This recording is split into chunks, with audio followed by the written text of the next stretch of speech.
evening, everybody. As you are all aware, the births and deaths of Indian nationals in the Emirate of Abu Dhabi being registered in the Embassy of India.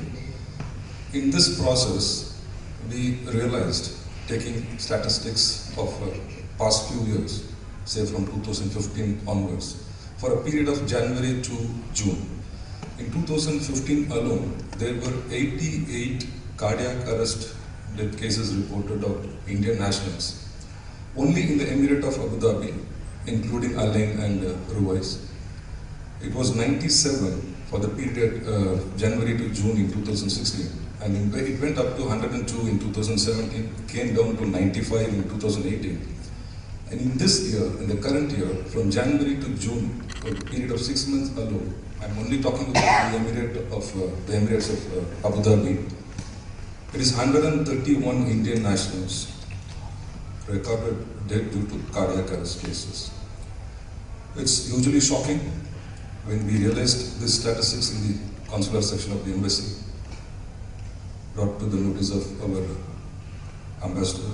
And with the approval of the ambassador, we initiated a discussion with few prominent hospitals in UAE, including the NMC, VPS Healthcare, Aster, and also Al Ahlia. And we are in the process of interacting with the schools, community organizations, hospitals, want to create an awareness about these kind of challenges. September is the month in which the World Heart Day is celebrated. So this September, we would like to involve everybody and have an effective campaign. Talking about this cardiac arrest cases, there can be many reasons. One could be stress factor, emotional stress, occupational stress. The other could be a particular pattern of lifestyle. As such, like all of you, I'm also very curious, eager to attend this lecture, listen to the lecture, which would, I'm sure, benefit all of us. And I'm sure taking inputs from this lecture, we can try and create an awareness among our nationals through various medium of interaction to mitigate, minimize this kind of untimely cardiac arrest death cases. With this, I would like to thank the organizers for taking interest in this particular issue. It's a very great, relevant topic. We see from the Embassy of India how many cases are being reported. So I fully understand this is a very relevant topic. So I thank the organizers, particularly Mr. Sujit Singh, the Indian Punjabi Business and Professional Forum, the Indian Social Center, Indian Social and Cultural Center, and other organizers. And I thank them for giving me this opportunity to be here. And with this, I wish you all the very best. I hope that every one of us will take valuable inputs. It can be a game changer, a life changer, not only for us, but once we take it, I'm sure we will be giving it to others through various medium of communication. This is a very relevant, very important, and I would urge you to listen carefully and then disseminate to others as well. Thank you so much.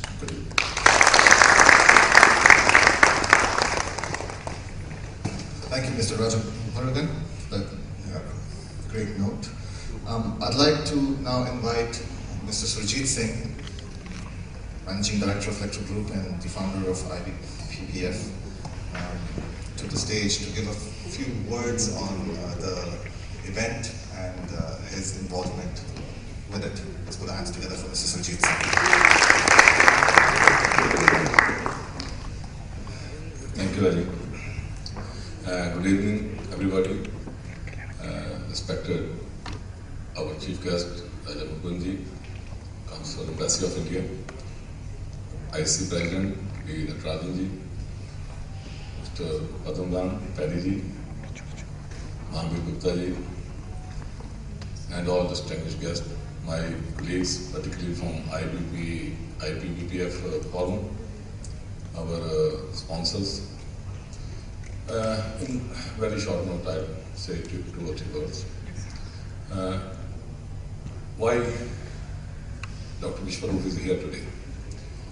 It is a divine intervention. When I was director for around 10 years till 2017 December, one day I saw one video on a group, which normally we are used to delete this kind of videos. But why I said God intervention, because that I didn't delete. Instead, the topic was very interesting. Blood sugar live experiment. I was diabetic, and you can imagine some of my friends who were following almost same line which my diabetic was going to, and my mother, their foods got imputed, and I was also following the same line, so very much worried. So when I saw this video, and I found this is not just a like all normal videos which appear for money making and just another reason, I found there's a science behind it. Then I searched his other videos, like very famous video, which is how to cure diabetic type 1 and type 2 within 72 hours, reverse diabetic within 72 hours, and how to cure also, there's a laboratory review. When I saw that for 2.5 hour video, and I got convinced that this is a science, this is not just like a name hakim.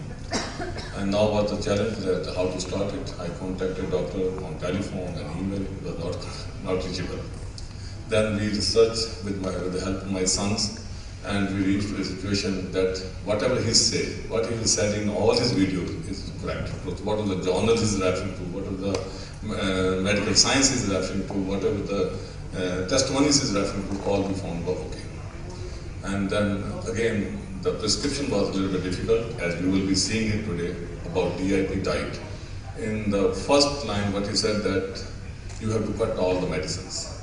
So we can imagine I was a diabetic patient with fasting sugar around 180, 190, and post-trended on 380, something 370, something crossing 400 also.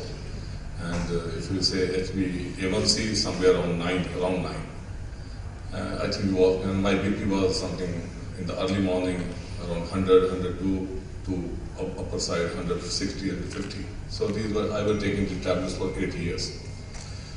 Now, coming to the point, I referred this video to my doctors back from India, and they were friends also. So what they said, no, don't even give ear or eye to this kind of video, they are fraud. Just stick to your medicine, because diabetes and hypertension cannot be cured. It is a lifetime treatment with tablets or with medicines. And if there's something happen, we are here. I got disappointed, but again, the question was that where to go now. Again, because my doctors were asking me to now start insulin. And I had read that insulin is like a, you can say, it will take you to even cancer, and it's like poison. So I took decision, I will stick to Dr. Visharu's video. And within 10 days, miracles happened. All my diabetic and my BP parameters came to normalcy. But before starting, I made all my medical tests from Abu Dhabi, those are as recorded.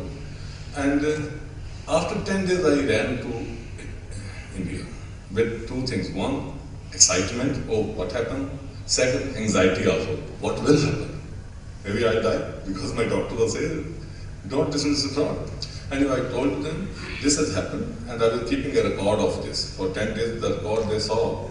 And then they said, okay, what we can do? I said, just do help me. That now I have started this diet, this is the diet. What will happen to me if I continue? Something serious will happen, or I will go to organ improvement? They said, we don't know, but this is not our aim, but it seems you have some improvement, but this may be temporary. So I said, okay, make my all tests. They made tests which were from 18 pages. And when they saw the results, those were much better compared to my previous test which I had done from Abu Dhabi. So then I continued. And after 1 month, when I took against those all tests, we were drastic difference, big difference. And after 3 months, which we took again those same tests, I was almost okay. My pancreatic functions, my kidney, my liver, my heart, my weight dropped almost, in first month itself, it was around 10 kg. My friends started asking, what happened? You were sick? Then second month also around 7-8 kg went down, and third month, or some of the friends are witness here, they started asking, what happened to you? But I have around 27 kg weight I lost in 3 months only, and without much effort. 1 hour, 1.5 hour exercise, divided into 2 times. So then the matter started. Some of the friends started watching, and some of the friends started asking, okay, what are you doing? Of course, I was telling, this slogan, tactical wrestling in 72 hours, I said this is fact. So then, actually I come to point and how Dr. Vishwarup is here today. Because on IPBPF, all his friends, they were asking me to, let's bring him here. And I told Dr. Vishwarup, with great efforts I could then see him. When I was fully okay, almost 4 months I was perfect, then I could reach to him in a camp, which he held in Delhi.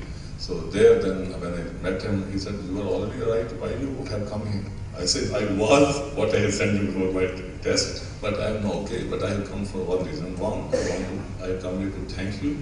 Secondly, I have come here to request you to come to UAE. We have millions of Indian, and I'm heading a company, my friends are heading companies, and we have some blue-collar workers there. They cannot even afford that much medicines, and they are not having this awareness which I got, and that's why I became fine now, I became medicine free, and then those people will benefit a lot. So we continue talking this thing among us, and they kept me encouraging, reminding me always, and then I approached our embassy, His Excellency Nadeem Suriji.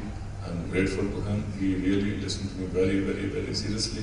He said, Dr. Suriji, we will do it. And I think our ISC also, they always encouraged me. Whole credit went to our Indian embassy, and they had taken this initiative more than us and took it very seriously. So today Dr. Vishwarup is here. I will not say between you much. And I'm only confident if you all listen to him carefully, the whole session, and follow what instructions he gave you. At the end, you will be also a person same like me. The one who has no problems, I pray God they remain always medicine-free, problem-free. One who has problem, I'm guaranteeing within 1 week they will be having no medicines with them. They will be not eating any more medicines. God bless you all. Thank you very much. And really thank you very much for sparing your very valuable time to come here to make this program a success. Thank you. Heard the story of Mr. Surjit, and that is quite inspiring, and this story has inspired thousands of people, those who heard him directly or those who heard him through his YouTube video. But one thing he missed, the person behind him who made everything possible. So that link I want to share with you, and that link is Mrs. Santosh Singh. Please come on stage. I got many opportunities to be at his home in India and yesterday also in Abu Dhabi. And the kind of food she cooks, so that DIP diet, right? Everybody will be healthy like him any day, right? The only thing is that you have to have friendship with her. Most of the time.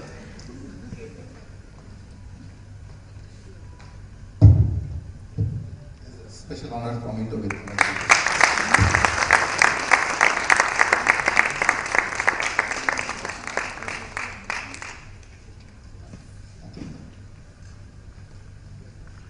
So it can be easy if you know the science, if you know the technique. I just heard the statistics of cardiac arrest in the city of Indian citizens. The important thing is, to have a heart attack is highly unnatural.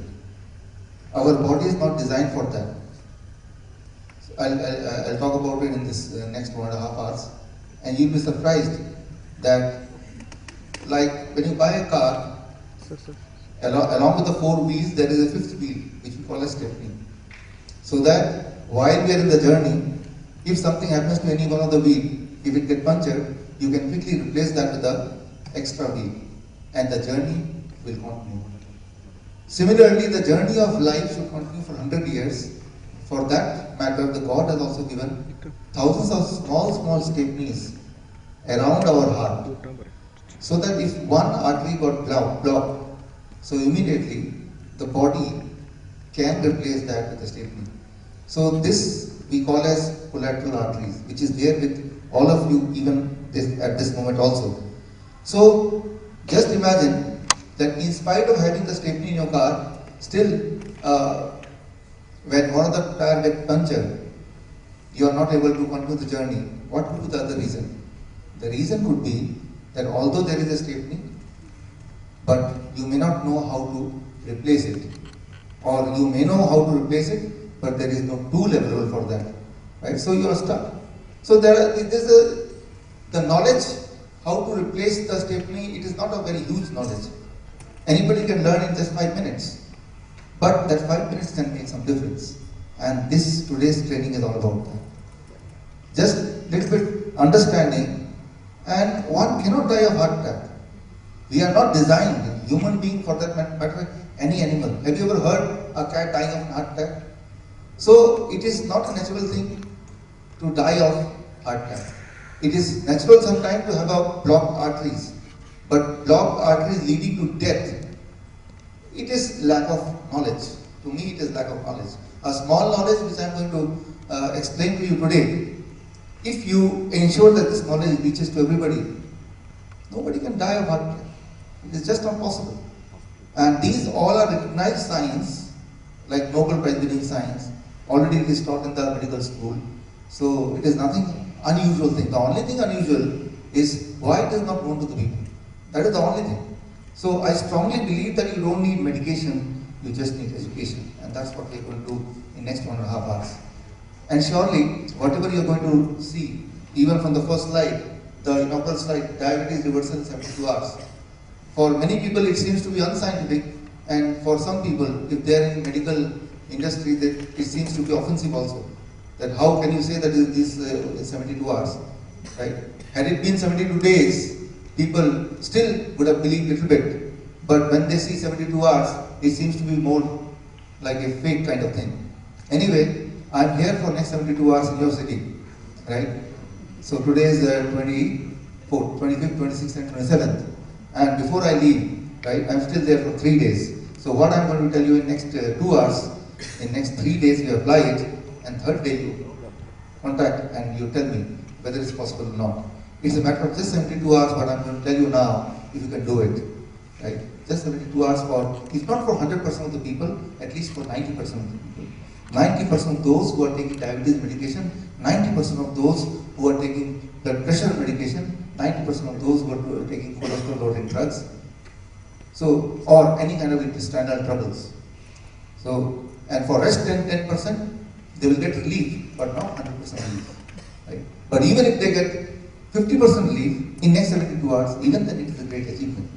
So, here, the important thing is, we have to understand, when we take any medicine, very interesting, for diabetes medication, I start with diabetes. But important thing is diabetes, blood pressure and cholesterol, these are connected things. We cannot separate them.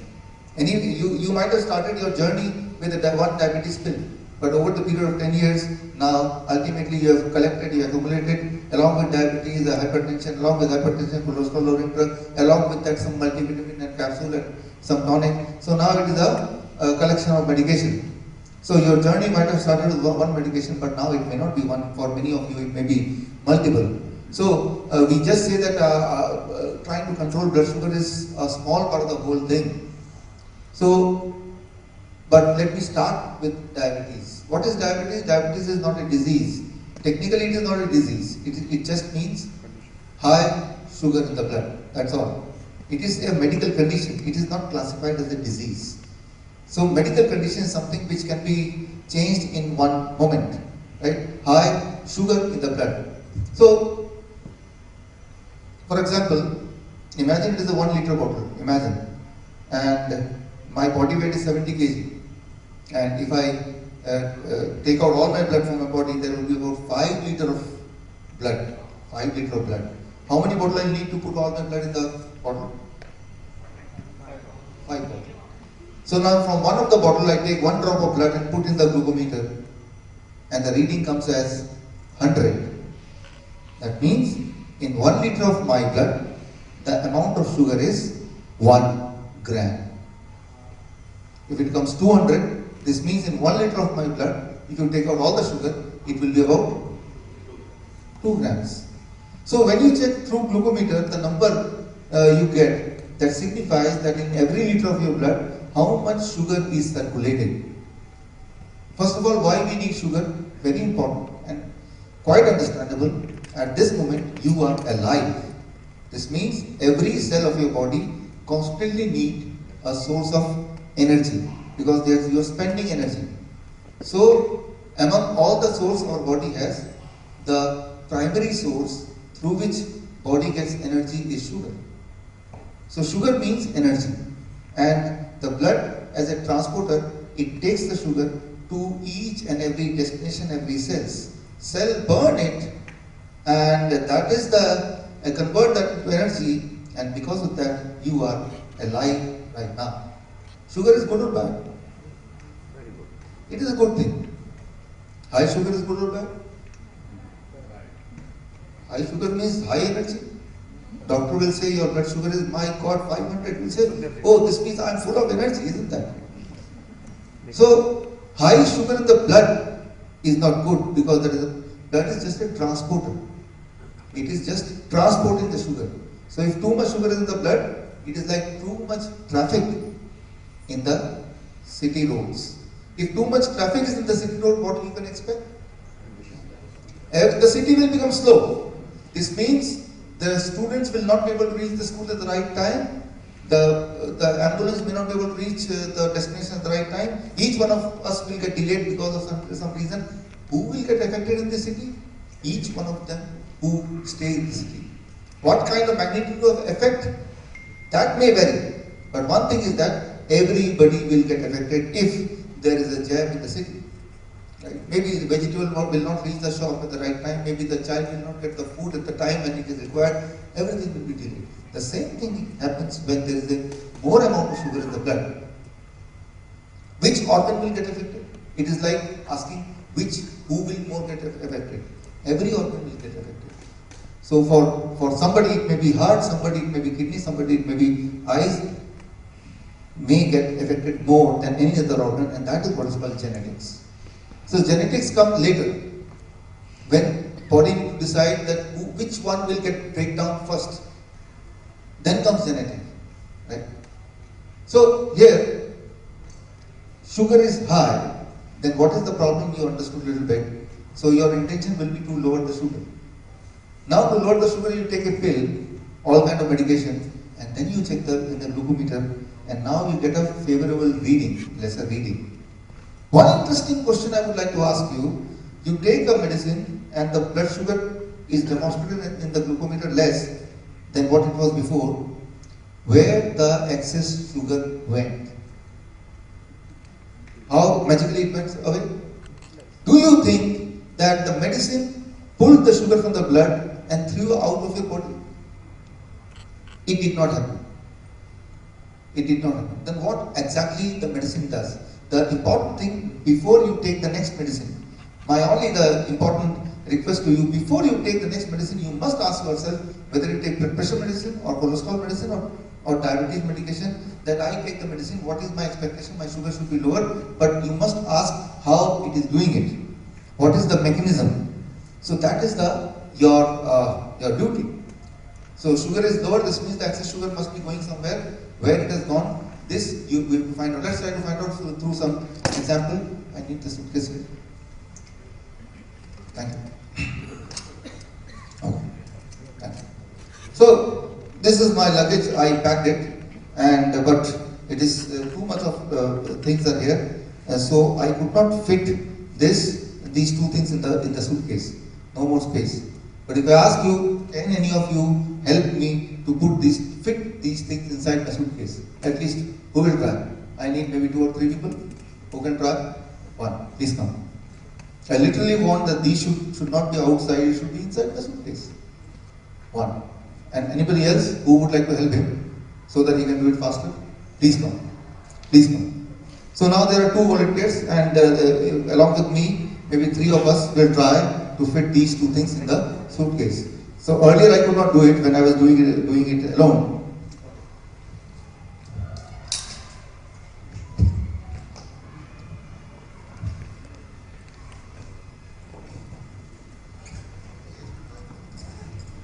Yeah. So now you have to put it. So great. This any anyway, let's together try to put it here. And yes, and only thing is that we have to put some force on it. Sometime when we are not able to fit, then we sit on the suitcase and ultimately we are successful, right? At that time, the only intention is that the thing should be inside. And thanks that you could do it successfully. Now, what happened exactly? In reality, the suitcase was already full. But now I have some more things with me, and it is outside. I want you to put it inside. Some books are there and some more material. If I ask that, can you put this one also? Maybe out of you, some of you would like to try and you may be successful in doing that. What happened? First, you managed to put one object, but when the second one came, he surrendered, then he said, okay, now let me try. So that is the first line of treatment. When you go to the doctor, the first metformin, so he is metformin. So what metformin does, it takes the sugar out of the blood. Out of the blood, but not out of the body. It throws somewhere in the body. So your blood sugar is less, but your body sugar remains the same. There is a mechanism or a method or an instrument called glucometer to check the blood sugar, but there is no instrument to check body sugar. So you are only aware that my blood sugar is less, but you do not know that your body sugar remains constant. The only thing is the location of the excess sugar got replaced, changed from blood to somewhere else. But metformin is having its own limitation. After some time, in spite of, because it will keep on dumping, and a time will come that it is already full. Then metformin surrendered. Now, doctor, you will go back to doctor because in spite of taking medicine, your blood sugar is high. So doctor will say, okay, along with metformin, you take pioglitazone also. So pioglitazone much more powerful, and he is having a different trick, different mechanism. He said, what he said? Oh, let me fold it and put it, right? The mechanism which he was not thinking about, right? So his brain was not going in that direction. But he suggested, no, I have one more idea, one more trick, right? Maybe now if I ask him, can you put the book? So he will surrender, no. Now I'll go to the doctor again, and maybe another third person, another kind of salt, another kind of formula will come, and that will try to fix in somewhere else. So try to understand, every time you take a medication, it is not taking the sugar out of your system. It is just trying to replace it, place it somewhere else in the body. Do we really want this? We don't want it. The only thing is that when you see in glucometer your number is less, you feel happy, right? But our goal is not to feel happy, our goal is to feel healthy, right? So that we cannot achieve technically with the medicine. Thank you.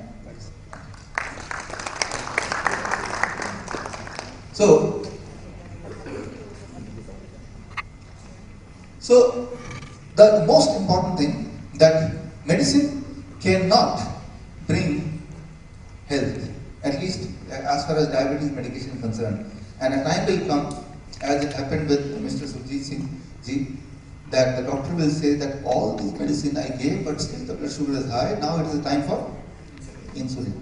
Now, many of you might have experienced, either yourself or your family member or your friends, they started taking insulin, and what happened? Immediately the blood sugar dropped to the extent as they desire. Do you know what the insulin does when you take insulin? Okay, let me give you a small example to make you understand. Just watch this video and you will understand when you take insulin what happens inside the body.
So, these policemen are insulin and this train is your body.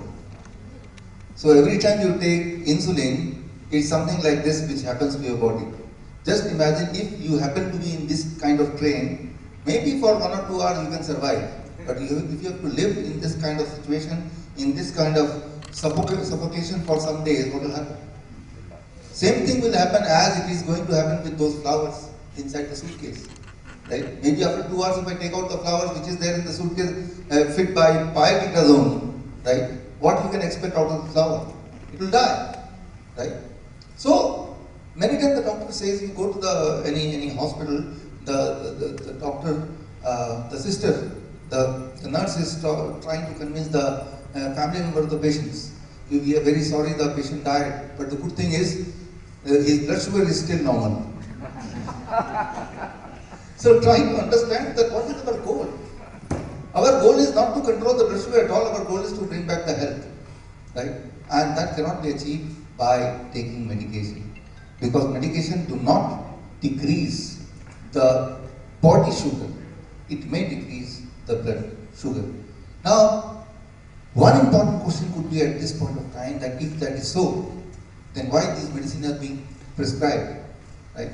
So I'll come to this question in next 1 minute, but before that I'd like to tell you, it is not just a story of blood sugar medication. It is a story of all kind of medication.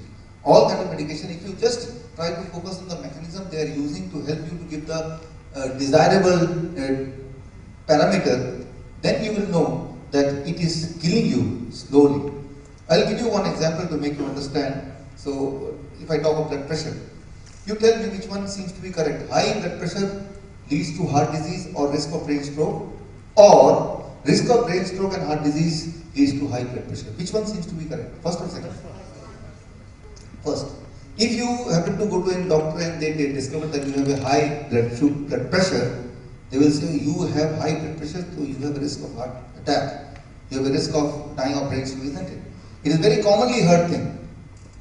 So keeping aside that knowledge which we have gathered over the period of time, mostly by hearing from the doctors and people around, let's take a fresh look to this idea of high blood pressure, how it happens. So for that I'll give you a small example. Imagine it is a pipe, not a pen. Imagine it is a pipe, a flexible pipe. I fit the pipe on a tap, water tap. I switch on the tap, the water will flow, water pressure. If I squeeze the pipe from in between, the water pressure should increase or decrease? Increase. Lesser is the diameter of the pipe, more is the water pressure. Now imagine it is not a water pipe, it is a blood pipe. It is the arteries. Blood is flowing. And what is happening because of the kind of lifestyle we are leading, inside there is a blockage. Right?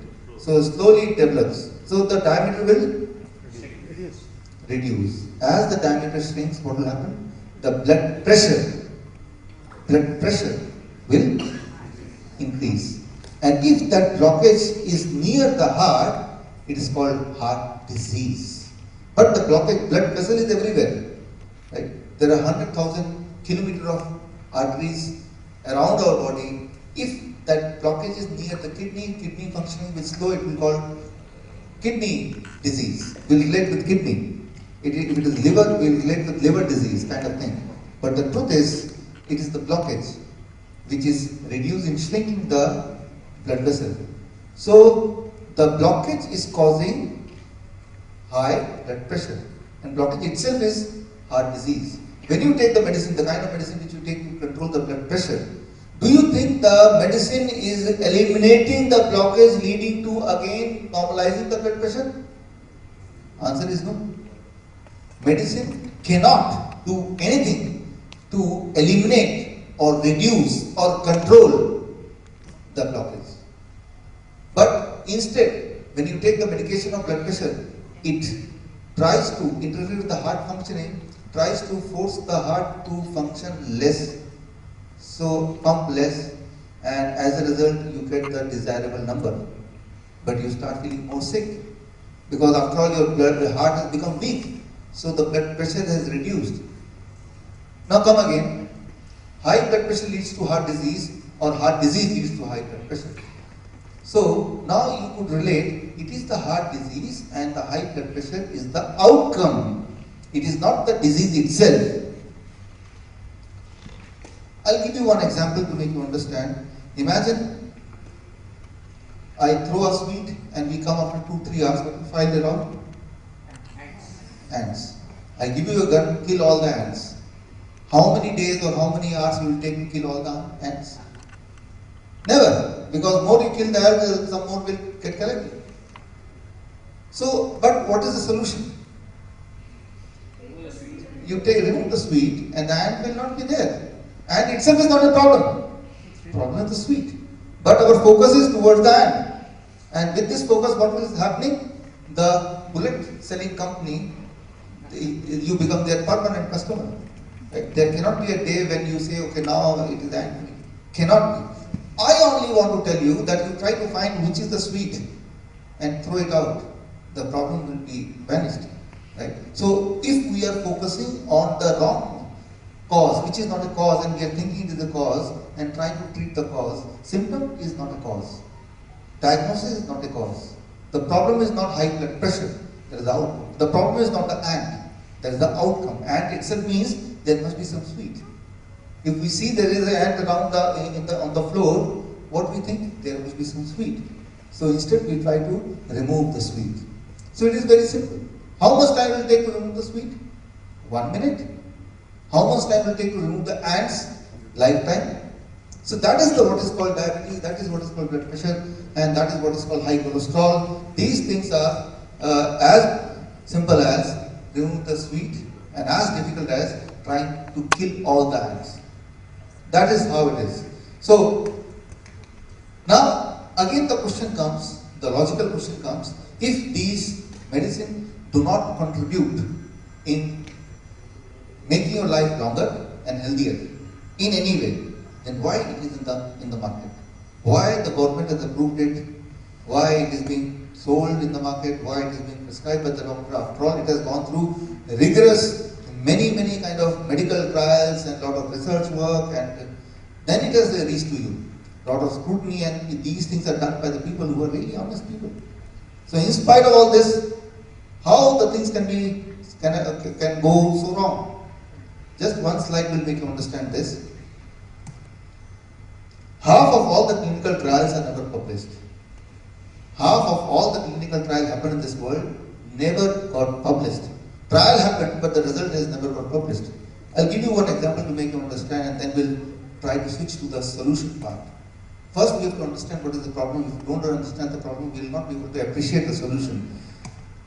Any medicine in this world, before it comes to you, it has to pass through a rigorous process, and it is being controlled by FDA, Food and Drug Administration, right? And mostly it is the Western medicine from US, so you can think of US FDA, right? And if in context of, if I talk of India, so whatever US FDA approves, Indian FDA that approves blindly. So that's how it is, right? So now, imagine that you are FDA, and imagine that I am a pharmaceutical company. And I come to you one day and I tell you that I have invented a coin. Let me take out a coin. I have invented a coin, and that coin is something amazing. And the amazing in a sense is a magical kind of thing that whenever you throw the coin, you'll get head. So I want your approval, I want to bring it to the market so that people can benefit from this coin. So as the FDA, you will say, no, first you have to prove it. So go and do trials and show the result, and on the basis of that, not on the basis of your claim, but on the basis of the evidence. So I go back to my home, I toss it 100 times, what will happen? 50 times it will be head, and 50 times it will be tail. Not every time it will be head. What I'll do, out of 50 times when it is not desirable result, out of that 50 times, 40 times I will eliminate. That is what is called, I will not publish. Right? And 60 result I will publish and come back to you to see these are the 60 trials I did. Out of that 50 is head, 10 is tail. So the FDA will think he is an honest man because at least there is some negative reporting, but that is too less reporting. right? So that is in the tolerance range. And they will scrutinize those 60 evidences very, very carefully. They will look it again and again. So every time they look, what they will find? They will find a positive result. And based on that, they will give the approval. This means you will give the approval, your FDA, right? Now when it is going to the market and the people, they will buy it with the approval and the promise the product is making. But when they will consume it, it will not fulfill the promise, obviously. Now, as a consumer, what is your right? That you will complain to FDA. Now, FDA, what is their right? They will do the scrutinize it once again, a fresh trial, right? Controlled and by WHO, controlled by independent third body, and then, but unfortunately, it takes about 6 years to 18 years to do this investigation for one drug, each of the drugs. 6 years to 18 years. So, and this means even if you have complained to FDA, I'm still doing my business. And maybe on average after 12 years, FDA will conclude that this medicine is not good and I have lied to the FDA. So FDA will ban and FDA will fine me some money. But by that time, I have already earned 10 times more money than what I have to give as a fine. And I'm already prepared. I know that after these many years, I'll be caught, but I'm ready with the fine money. And that is not the story of one medicine. That is the story of 50% of the medicine. You see, if you see the life cycle of any medicine, within 10 to 15 years or maybe 20 years, it is banned finally. Because of, and many of the diabetes medication, right, which you are taking, even now, are banned in the developed countries. Right?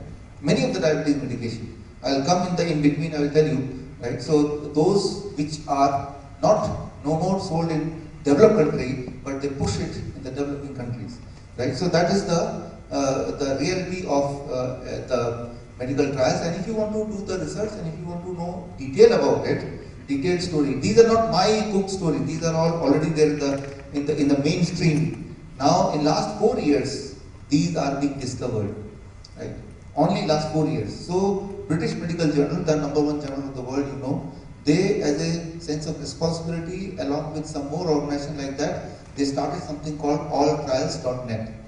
Alltrials.net, and they decided to expose one drug per week, right? Those who did this, and they are 50% of them. This means in this presently, if there are 1,000 medicine in a shop, 50% of the medicine are the one those who lied, and that's why they're in the shop.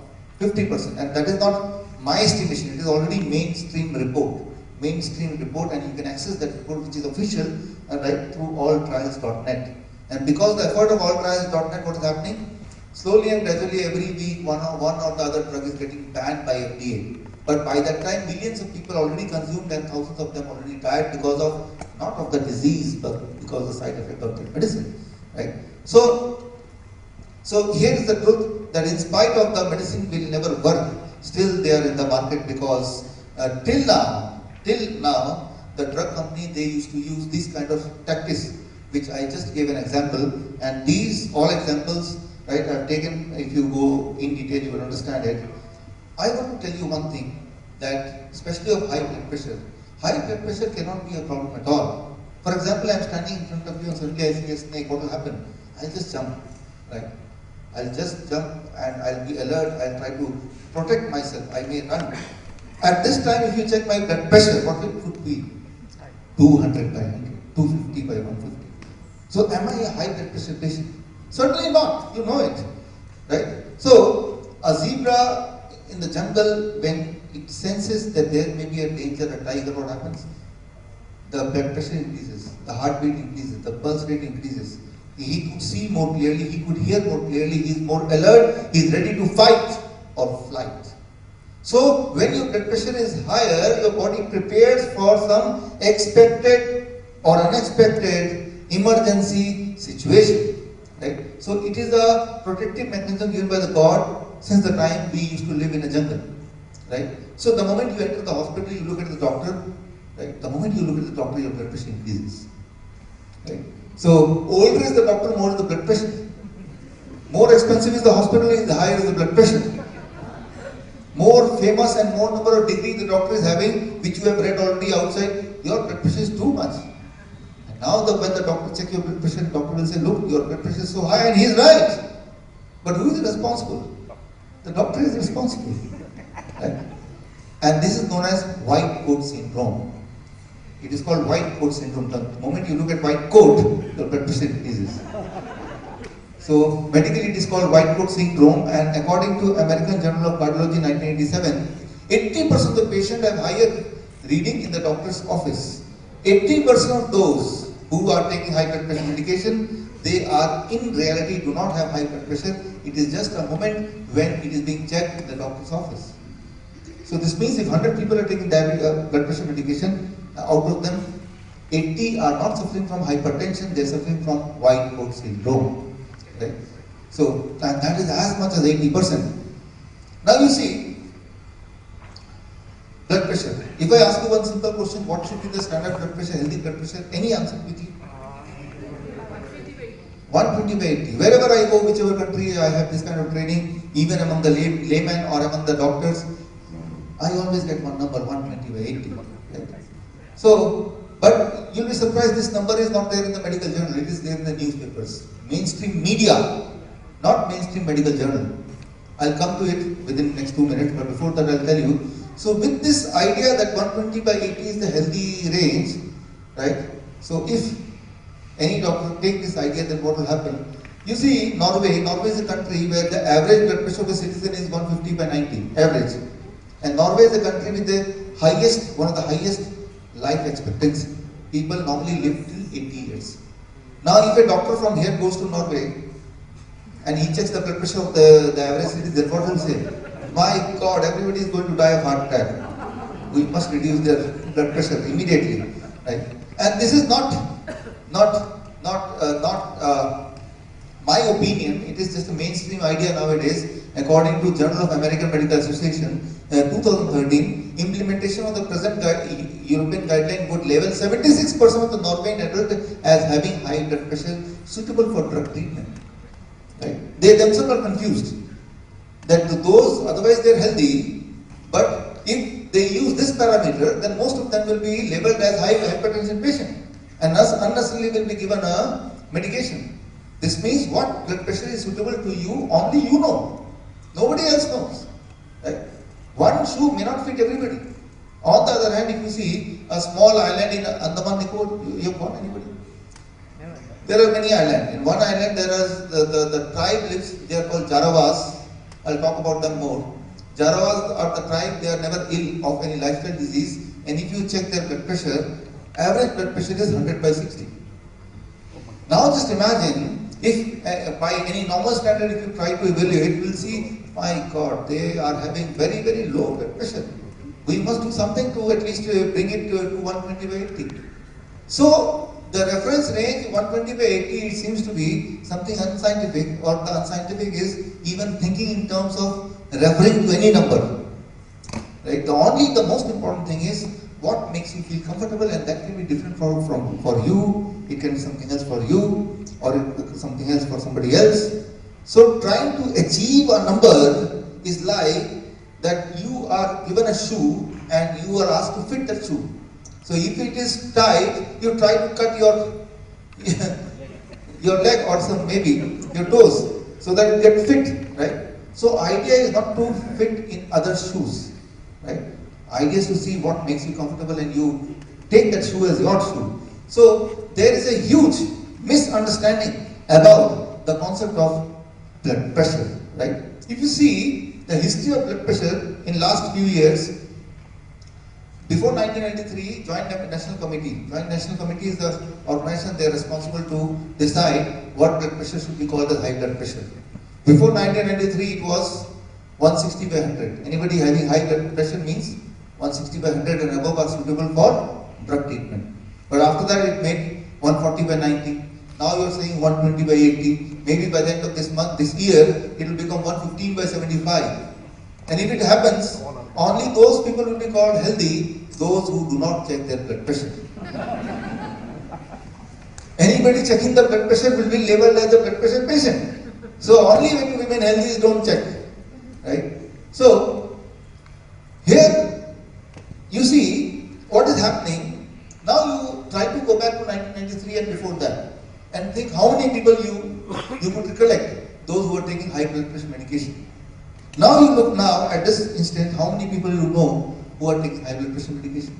You will see that 10 times more number of people are consuming high blood pressure medication in comparison to what it was about 25 years back. It is not that people are getting more ill, right? It is just that the parameter is squeezing. It is like that you don't want to lose the football match, so what you are doing? Every time you get an opportunity, you are cleverly trying to squeeze your own goalpost. And once the goalpost becomes so small, even smaller than the size of the football, right? So nobody can win against you. The same thing is happening with the parameters. Any kind of parameter, diabetes parameter, blood pressure parameter, cholesterol parameter, over the period of time, it is getting squeezed. Now, more people are taking medication than any other time in the human lifespan, human history. But the truth, Mr. Raju just told that more number of people are dying of heart attack these days. If the blood pressure medication is having some protective value, then why heart attack, cardiac arrest is happening more than any other time of the human history? So it clearly shows that the answer to health is not through the medication.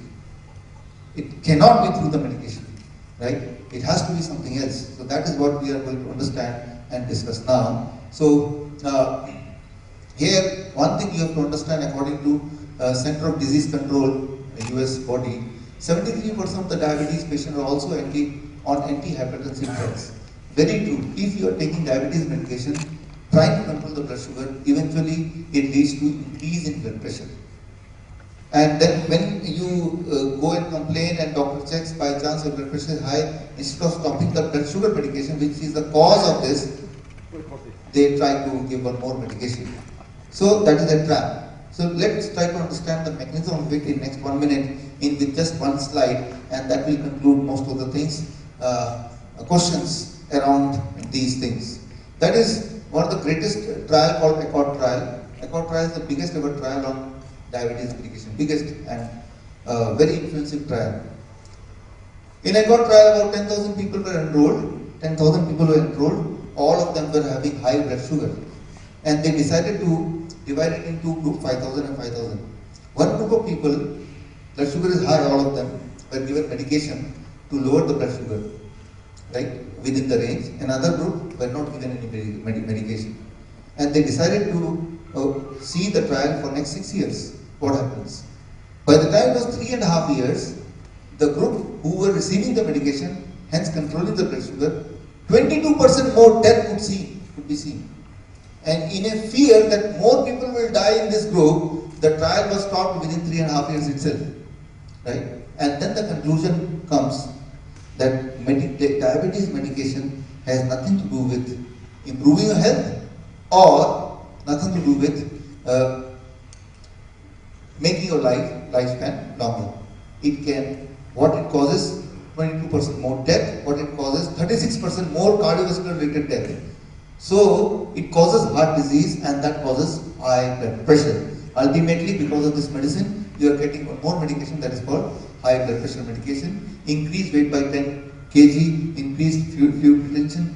These were the conclusion of Accord trial, which was published on 2008. Now, it is 2019, about 10 years or 11 years more than when the result was already public, right? But in 2010, American Diabetes Association, they released a new guideline, how you should take medication. To make that guideline, they ignored the result of this trial. Because if they include the result of this trial, means they have to ask the people not to take medication. Because medication is not helping the humanity. So that was what happened. That's why, in spite of this trial, even if this trial is there, you all are still taking medication, or the people are still recommending medication. Only till last year. Last year, in 2018, the new guideline came, ACP guideline. Right? So, in that guideline, the first thing is that try to reduce the medication and let the patient know that medication will give you the number but not the health. That is the first guideline statement, right? But unfortunately, that guideline statement might not have reached to you, right? So that's what we are going to achieve, whatever cap is being done.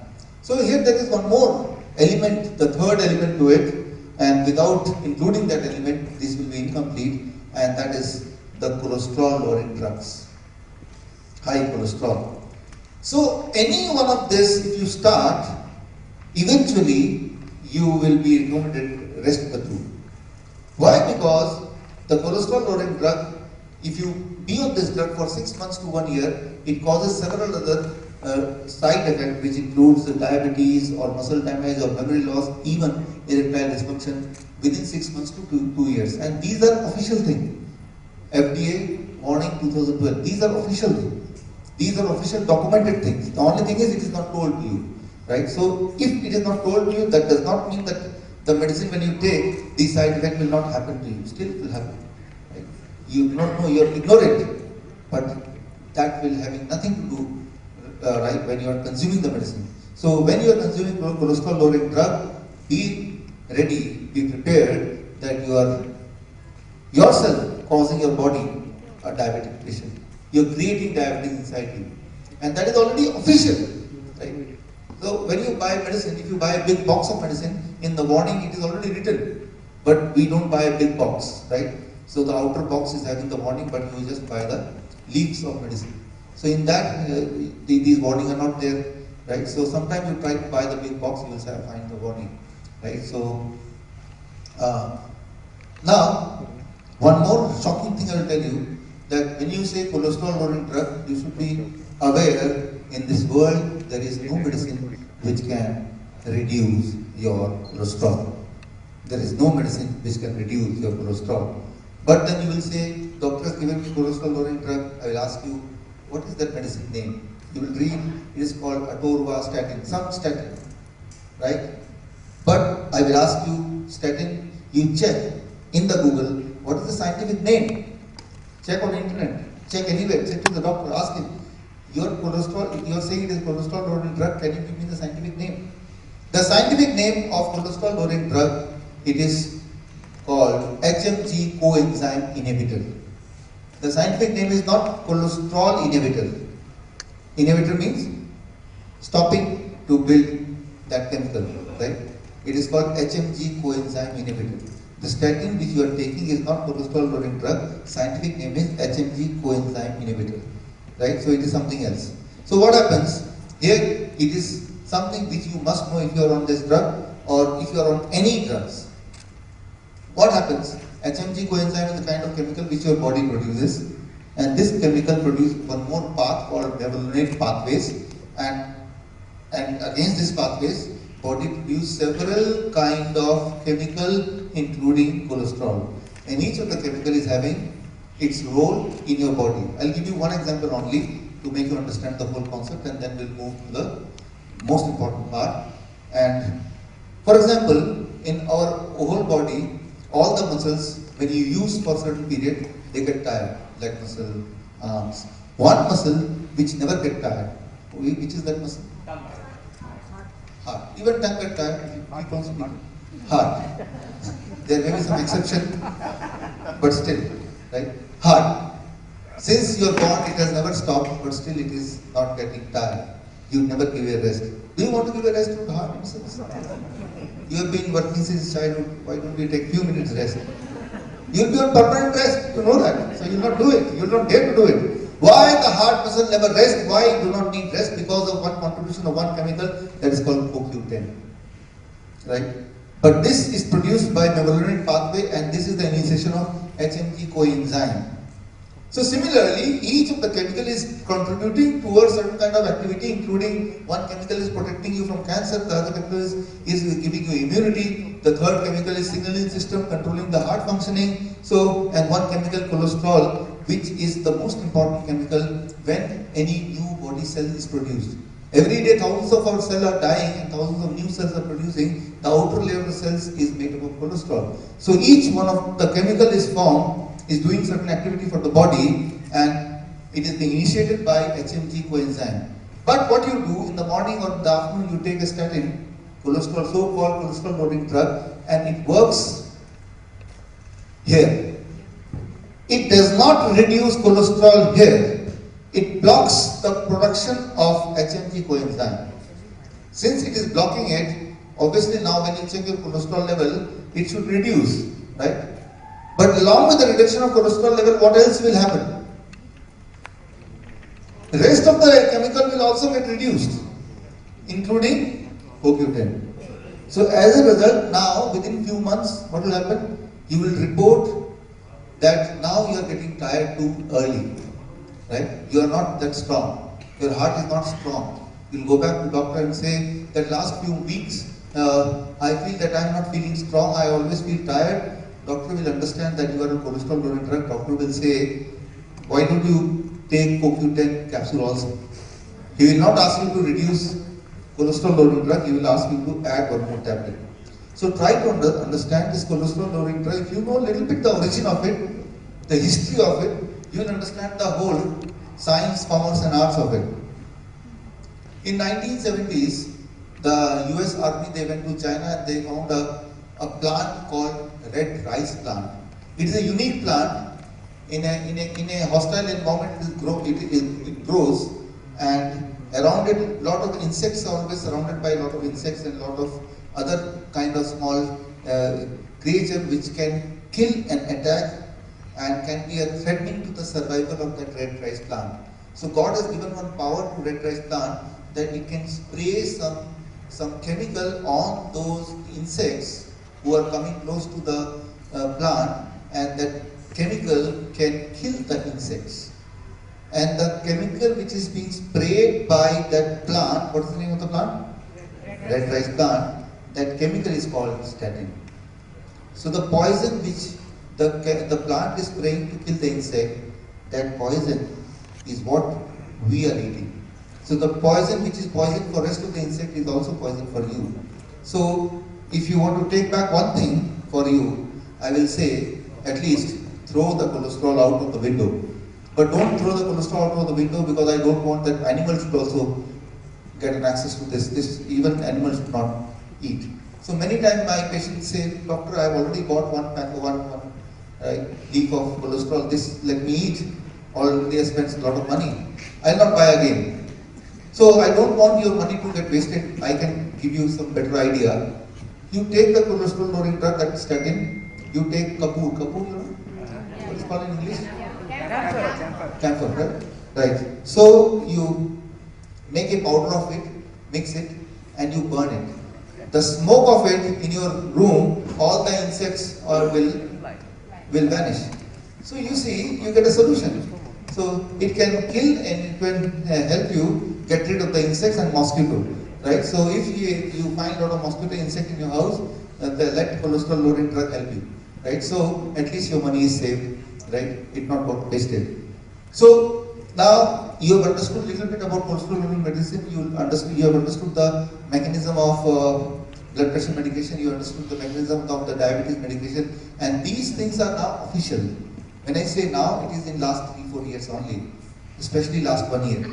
So maybe down the line, within next 2-3 years, or in the mainstream media and mainstream doctors will also start recommending similar kind of things. But let's start doing it today, because it is whatever I am going to tell you, these are the official things, right? These are not my own finding or my own research. Yes, I have seen these result in my patients, but I just have collected the reports from the journals, those which are hidden, and just I am conveying to you in a simple language. That's all is my contribution, right? So now when you go back today, what you need to do? If you are on any of these drugs, then what I expect you to do when you go back home today. So here, one interesting slide I'll tell you. You see, have you seen this movie? Pa. This is called Pa, right? So here the son was looking older than the father. That was told, right? So because the son was suffering from an illness called Hutchinson-Gilford progeria. And what is this illness? In simple language, this illness means a child who is born without the ability of forming this chain. right? So if it happens, which happens in 1 million or 2 million children, right? The unfortunate child is born without the body's ability to produce this mevalonate pathway, so they grow older by 10 times faster. At the age of 8 years, they look like 80 years, right? So just imagine God has given us something wonderful, and what we are doing, we are trying to kill it, right? We are trying to reduce it, and one thing happens definitely to all those people who are taking cholesterol-lowering drugs, they start growing older, right? They start becoming older very, very quickly. Their heart starts pumping less, right? So their skin, right, it looks like that the old man's skin. So all those transformation could be seen in those people who are on regularly on cholesterol-lowering drugs. And these things are all official things, right? So now, having understood these signs, what is your responsibility? The only thing I want to tell you that you have to be your own doctor. You have to take an initiative like Sujit, little bit, right? People say that, okay, it will be risky, but I say that not doing can be more risky. So, from tomorrow morning, I want you to do something. So, for the patient, what I am going to tell you now is applicable for these patients. If you are a diabetes patient for less than 10 years, if you are non-insulin dependent, if you don't have any kidney disease, if you never had an angioplasty or bypass surgery, no heart attack or brain stroke, so if you satisfy all these conditions, then what I am going to tell you now, you try to implement from tomorrow. But if you don't satisfy this condition, then I will tell you something else, right? But for that, you have to wait for a few more minutes. So if you satisfy these conditions, this means you are a diabetic patient but less than 10 years, right? Maybe you are taking blood pressure medication but never had a bypass surgery, or never had a heart attack, or it is not a kidney disease, right? You are not taking insulin. Then you take what I call as 3 days diagnostic challenge. 3 days diagnostic challenge. It is very simple, and the name of the challenge is 250. 3 days diagnostic challenge, and it is called 250. What it means, very simple. For next 3 days of your life, stop taking diabetes medication, blood pressure medication, and cholesterol lowering drug. Not even for 3 days, only for 24 hours. First, for 24 hours. 24 hours, stop taking these medications, right? So, if you satisfy all these conditions, as I just told you, so surely, stopping for 24 hours does not mean anything to the body. Why? Because even if you are not taking medication, still there is a lot of medicine circulating in the blood which you have been taking for last several years. Get the point? Your body has not flushed all the medicine; it is still running in the body. So even if you stop when you stop the medicine for 1 day, but body is full of medicine, so it doesn't make much difference, right? So don't get scared or frightened that if I don't take medicine for 1 day, what will happen to me? Your body is already having storage of medicine because you have been taking it for long, right? Stopping 1 day will not mean anything to the body, right? Will mean very minor. So number one, right? But that is not nothing, right? Even from your point of view, nothing significant which can be scary or which can lead to some emergency, right? So, but after 1 day, every day for 3 days you have to take a diagnostic 250 challenge. So here, I have seen two kind of audience. One, like Sujit ji, they take an initiative to it. One, little different, want to be safer. They go to the doctor. Doctor, today I went to a seminar and there the speaker was saying, first you stop for medicine for 1 day, then he says, okay, ultimately for 3 days. So before I do it, only for 1 or 2 days or maybe 3 days, but I want to take your permission. Can I do it? What do you think will be his response? If something happens, I am not responsible, only you are responsible. This is a universal statement all across the world, right? Then what should be your response? Let me tell you, right? Help you with that. You can tell the doctor, okay doctor, I agree with you, I will not stop the medicine, but if now something happens, will you be responsible? So what do you think will be his answer? Certainly not, right? So only one person in the world is responsible, and that is you. Right? So your doctor can never be responsible. He has never taken the responsibility. Right? A lot of things happens to you in spite of taking medicine, which is recommended by a doctor, but still what is happening? He increases the medicine. That's all. So come out of that illusion that somebody else is responsible. Nobody else is responsible. It is your life, it is your duty, It is your responsibility. If it is your responsibility, then you have to educate yourself a little bit, right? At least the kind of education which can help take your journey further. So here you have to be your own decision maker rather than putting this responsibility on doctor or somebody else. But I can tell you with my experience that nothing will happen, right? If you stop the medicine for one day, 24 hours, because in your body is full of medicine already. And I can tell you that medicine which you take today, the body takes at least 1 month, 2 months, 3 months time to eliminate it 100%. And in many cases, it can never eliminate 100% in your whole life. So that is altogether a different subject. Some time else I will tell you. So medicine which you are taking now, right, it takes a lot of time for the body, right, to eliminate it. So when you don't take medicine the first day, still your body there is circulating medicine is there. So need not to worry. But on the first day, that is tomorrow, right, you have to do challenge 250. What is challenge 250? Very interesting and very scientific.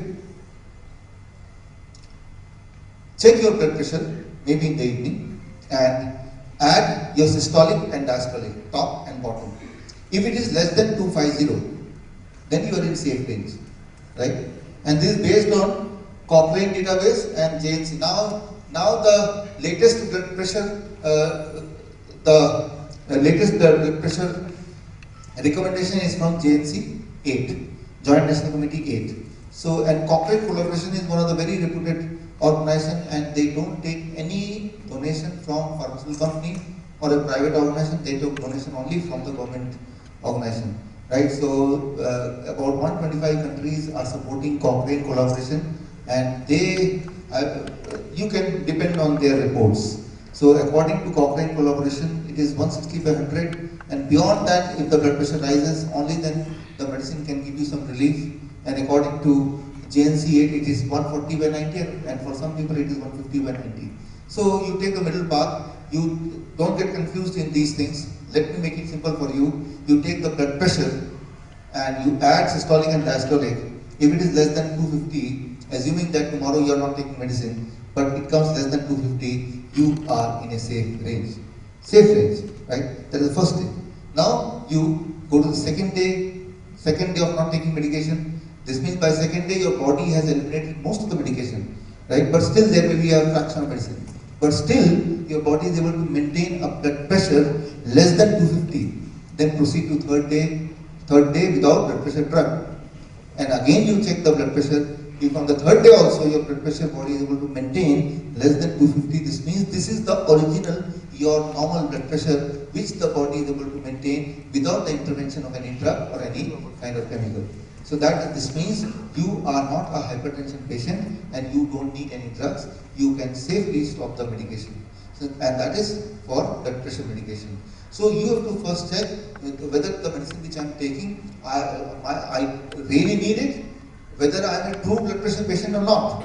So the only way to do it is when you check it every day, and for the third day also, if it is less than 250, this means you had never been a blood pressure patient, just you are taking that medication because you are told to take it. So, and you are harming yourself by taking the medication, which you might be taking for last several years, right? So the same thing goes with cholesterol.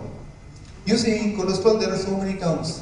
Good cholesterol, bad cholesterol, very bad cholesterol, LDL, SDL, triglyceride. So about 10 years back, there was only one thing, total cholesterol. And I can tell you, your body produces cholesterol. It is not that your body produces some good cholesterol and the body produces a bad cholesterol. Whatever your body produces is good thing, right? So rely only on one number, total cholesterol, right? In lipid profile, there are so many numbers are there, and it is a kind of trap.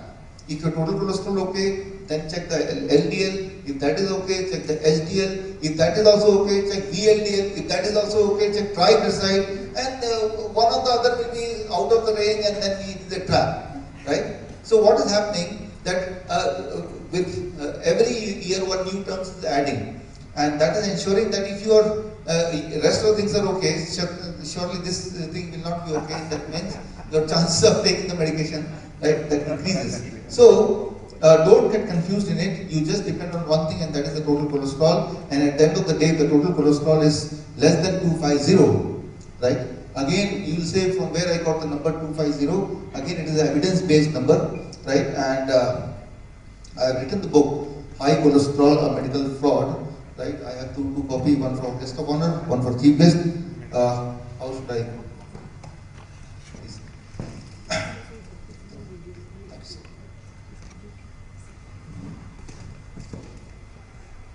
Right. So, and for rest of you, at the end of this, I will give you a link, and if you go to the link, you will get free ebook, right?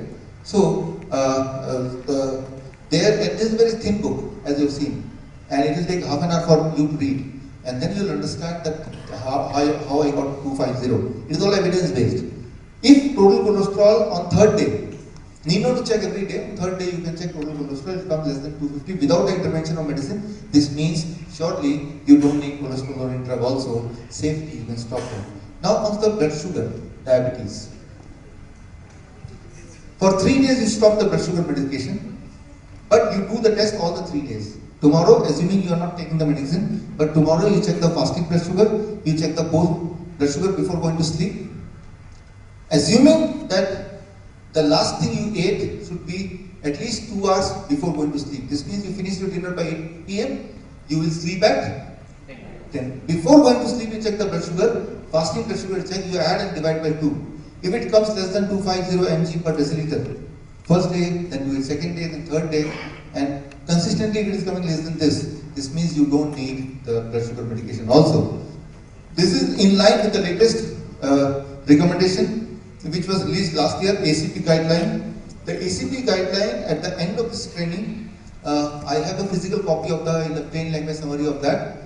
Before you leave this hall, you can carry one copy of that so that you can read and understand and convince yourself, and maybe you can convince your doctor also, right? Because they believe in references. Without reference, they think it is unscientific. So I want to pack you with a lot of references also, so that when you show the references, at least they will be in line with what you are saying, and then maybe, because many of you may not want to go right against your doctors, so you want to take them along. But to take them along, you have to show them the evidences. So before you leave this hall, you can take a physical copy of it, right, which is the authorized ACP, which is a bigger body than ADA, right? In India, Indian Medical Association, they follow ADA, American Diabetes Association, but ACP, American College of Physicians, that is a much bigger body, an older body, right? And they are more authoritative. And is their guideline, which was released in last year, 6 March 2018. So, 70% of you who are taking medication, 70% of you will pass in all the 3 numbers. This means 70% of you, after next 3 days, you will never need a medication, because all these parameters will be less than 250. So those 70% of you will not need to implement anything what I am going to tell you now, right? They are free. But 30% of you may have higher number than 250, maybe higher blood pressure more than 250, blood sugar more than 250, and blood cholesterol also more than 250. Now the question is, what can be the question? Whether they should continue the medication. True, they have to reduce their blood sugar. It is true, they have to reduce the blood pressure, and if possible, they should try to reduce the cholesterol also. Here, for cholesterol, I'll just give you one sentence, and that will end the story. That is, don't eat cholesterol, and your cholesterol can never go high. Don't eat cholesterol. Now, what question will come? How to know which food is having cholesterol? The answer is very simple. God has given the power to produce cholesterol only to animals. So, if you eat animal, you are eating cholesterol. So, before you eat anything, you ask yourself, is it animal? Oh, animal. Don't eat. Your cholesterol can never be high enough to cause any problem, right? So, for example, you are drinking 1 glass of milk. Is it from plant or animal? Animal. So, there is cholesterol. Cashew nuts, right? So, before you eat, oh, it must be having cholesterol. But ask yourself, is it from plant or animal? Plant, no cholesterol. You are plant or animal? You are animal, so your body is producing cholesterol. So, a simple logic. So as you know that I have a training center in Vietnam and Malaysia, and they are 100% people all the time they are on animal food. If I ask them that don't eat animal, they will not listen to me anymore, right? So I have to negotiate with them. Then I change my tone, eat less animal. Then I change my tone like this, okay, then I try to negotiate. Try to eat animal with less cholesterol. So then they will ask me, how to know which animal is having less cholesterol? My answer is very simple. Animal with less legs are having less cholesterol. Like pork, beef, goat, 4 legs. Very dangerous. Too much cholesterol. Chicken only 2 legs. Little cholesterol. Fish, no legs. So, I try to convince that, okay, if you have decided that you cannot stop taking animal food, at least you try to reduce animal food, number of frequency of eating, and every time you eat, ask yourself, if somebody offers you animal food, you will stop, let me first count the legs. Okay, 2 leg, let me eat little bit. 4 leg, okay, you will take it back. So, and among land animal and sea animal, choose sea animal. And when you decide to choose sea animal, again count legs. Octopus, 8 legs, my God, leave it. Right? So sometimes one participant asks, doctor, what about snakes? No legs. Right? But snake, if you see macroscopically inside the skin, there are thousands of legs. So maybe God want to tell you that this is so dangerous, poisonous, don't eat it. Right? So idea is that try to moderate and try to minimize as much as you can, and if you can do it, it will be a contribution to your body, to your health. At least if you are aware, then at least if you try to do it, something significant is going to happen. So here here we have arrived that 70% of you will be finding your all the parameter less than 250. This means they need not do anything else. They just need to stop the medication. That's all. End of the story. Because their parameters are within range without the medication, which is called a safe range. So why to bother about reducing it anymore or taking medication? Now 30% of you will have numbers demonstrating more than 250. The question is what they should do. So next 10 minutes I will be spending on that they should not take medication for sure, but it is also true they must reduce the numbers. So now I am going to give you training what you should do to reduce the number immediately. Immediately means within the next 1 or 2 days, right? Within this parameter. That is very, very important for all of you. So it is very simple also. So for those who will discover they are reading more than 250 when they stop medication, what they have to do? Step 1. Stop going to your doctor. Right? Because they will discourage you from anything. But the idea is to get the number down, whatsoever method you use. Right? Whether you want to take medication, then get it done, lower or through other means. Right? As long as you are within range, everything is okay. That's it. Be on a safer side. Stop going to a doctor and order a pizza. Look, I did not ask you to eat a pizza. Right? So don't be very happy. I only asked you to order a pizza. Right? So here, very, very interesting and important thing is that if you understand the business of pizza, it is very similar to the business of health. Means your body mechanism, right, inside. So I will take this example. Let's say you are in a pizza business. You open a pizza business and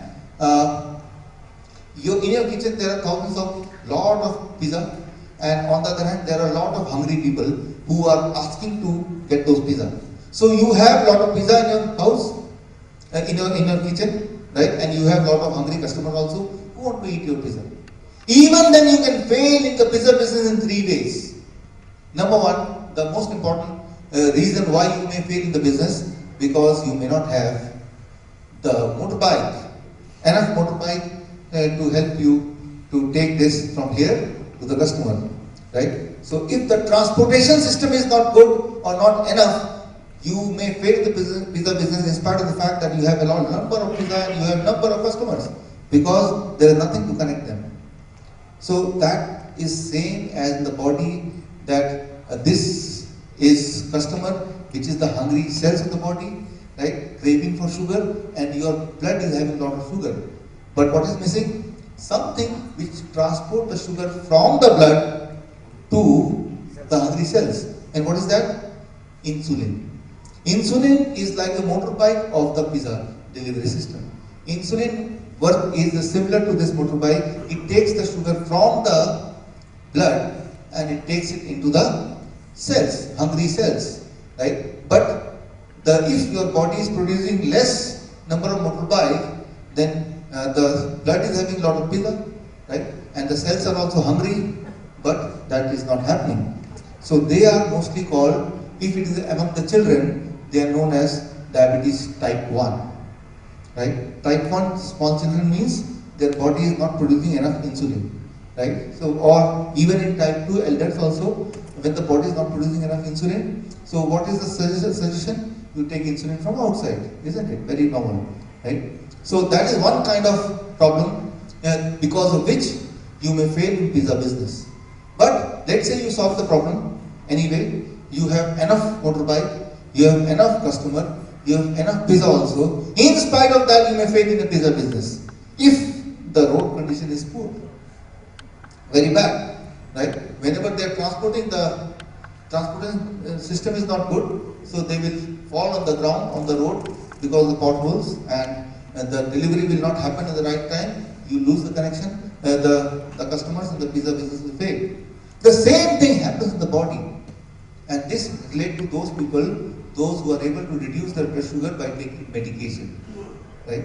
That is in your body. If you look inside the body, there will be number of fat deposits, number of tumor deposits, number of stones, right? Tumor, polyps, fat, outgrowth stones.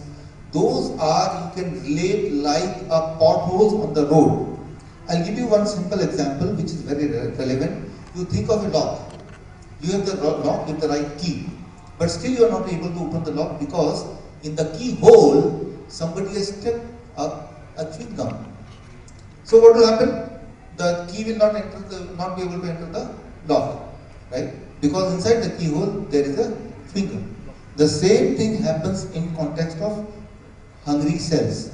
In the hungry cell, microscopically, if you are able to see, there are number of keyholes. But in those keyholes, the real fat deposit happens.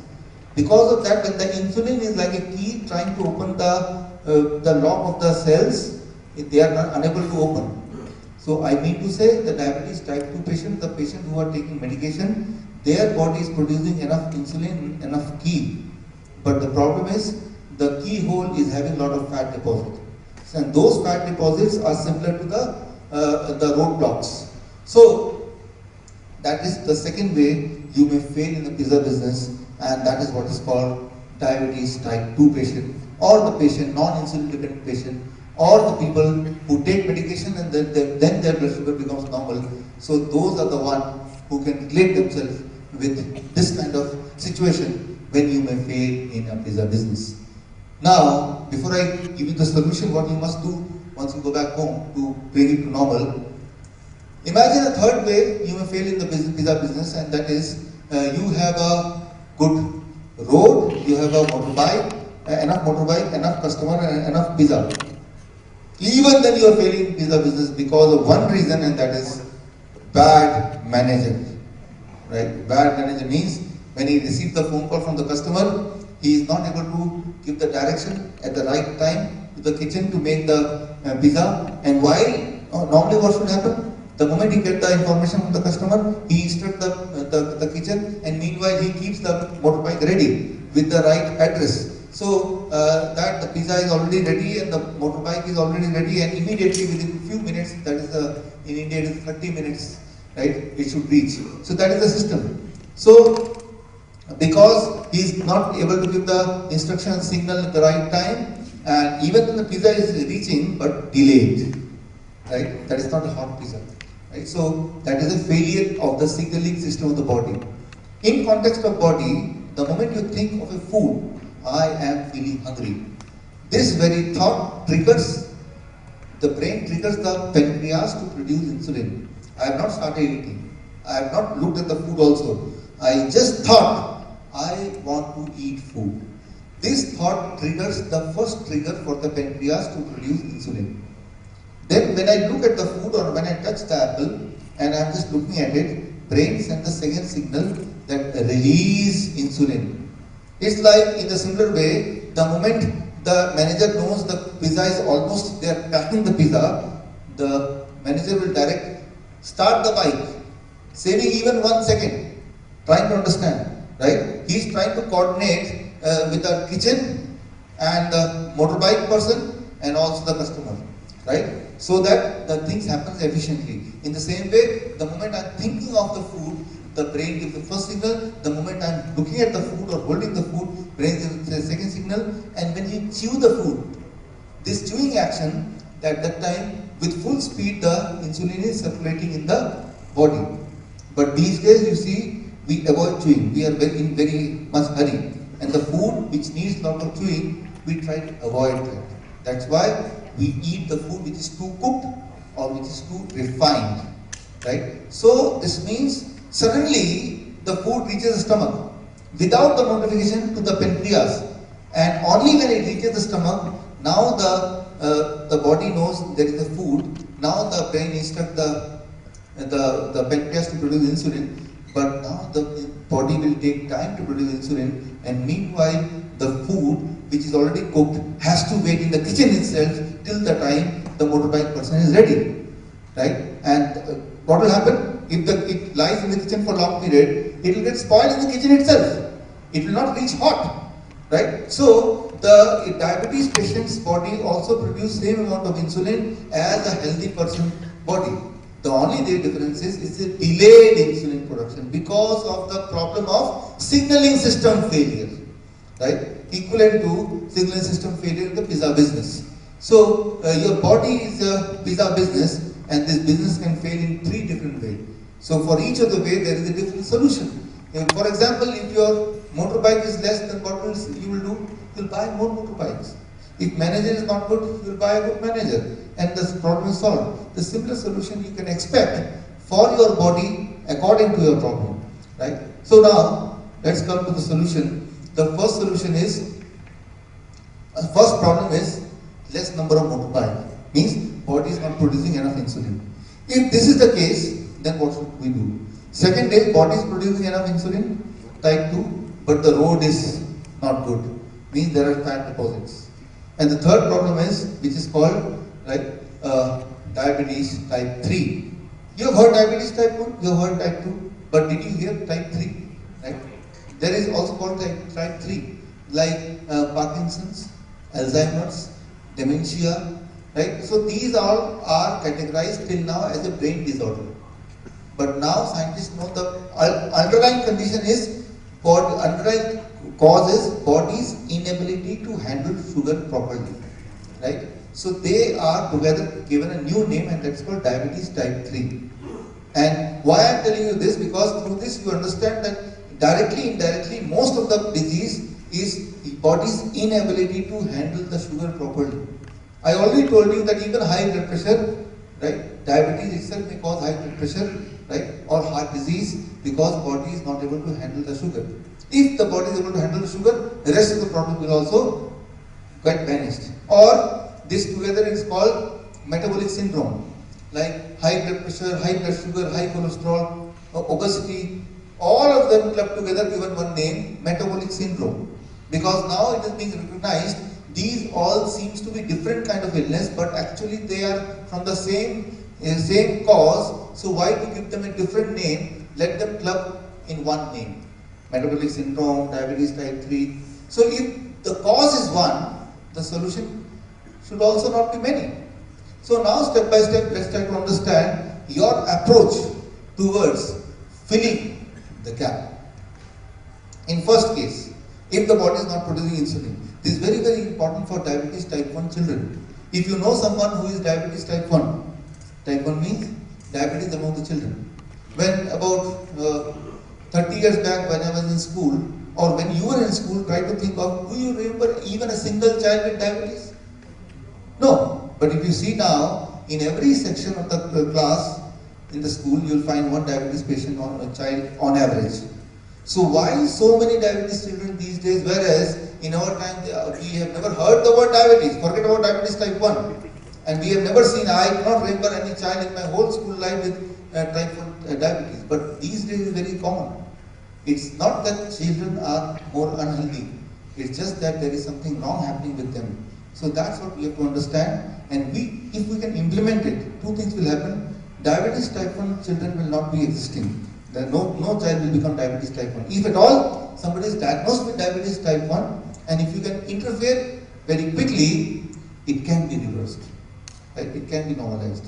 And that is what I'm going to tell you in next 2 minutes. So next 2 minutes, information can save a diabetes type 1 children, right, from remaining type 1 for rest of the life. And that is this information. You know about it already. Your body is made up of cells and millions of cells, but only 10% of the cells are the cells which you can call your own cell. 90% of the cells are the cells which are not the cell exactly, they are called microorganisms. And most of them, they live in the intestinal tract. Right? So this means when you die, only 10% of the body cell dies, rest 90%, they are independent creature, they don't die, they start eating your body, and ultimately when they ate all of your body, then they travel to some other body and they live there.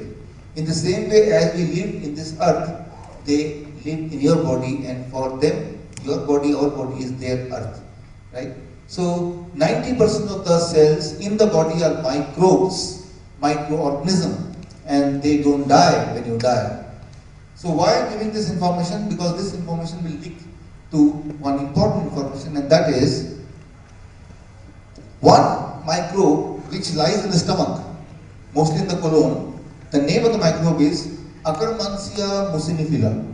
Name is not important, need not to remember. Right? But why I am giving these data? Because some people are convinced more when they know the exact data. Right? That is the idea.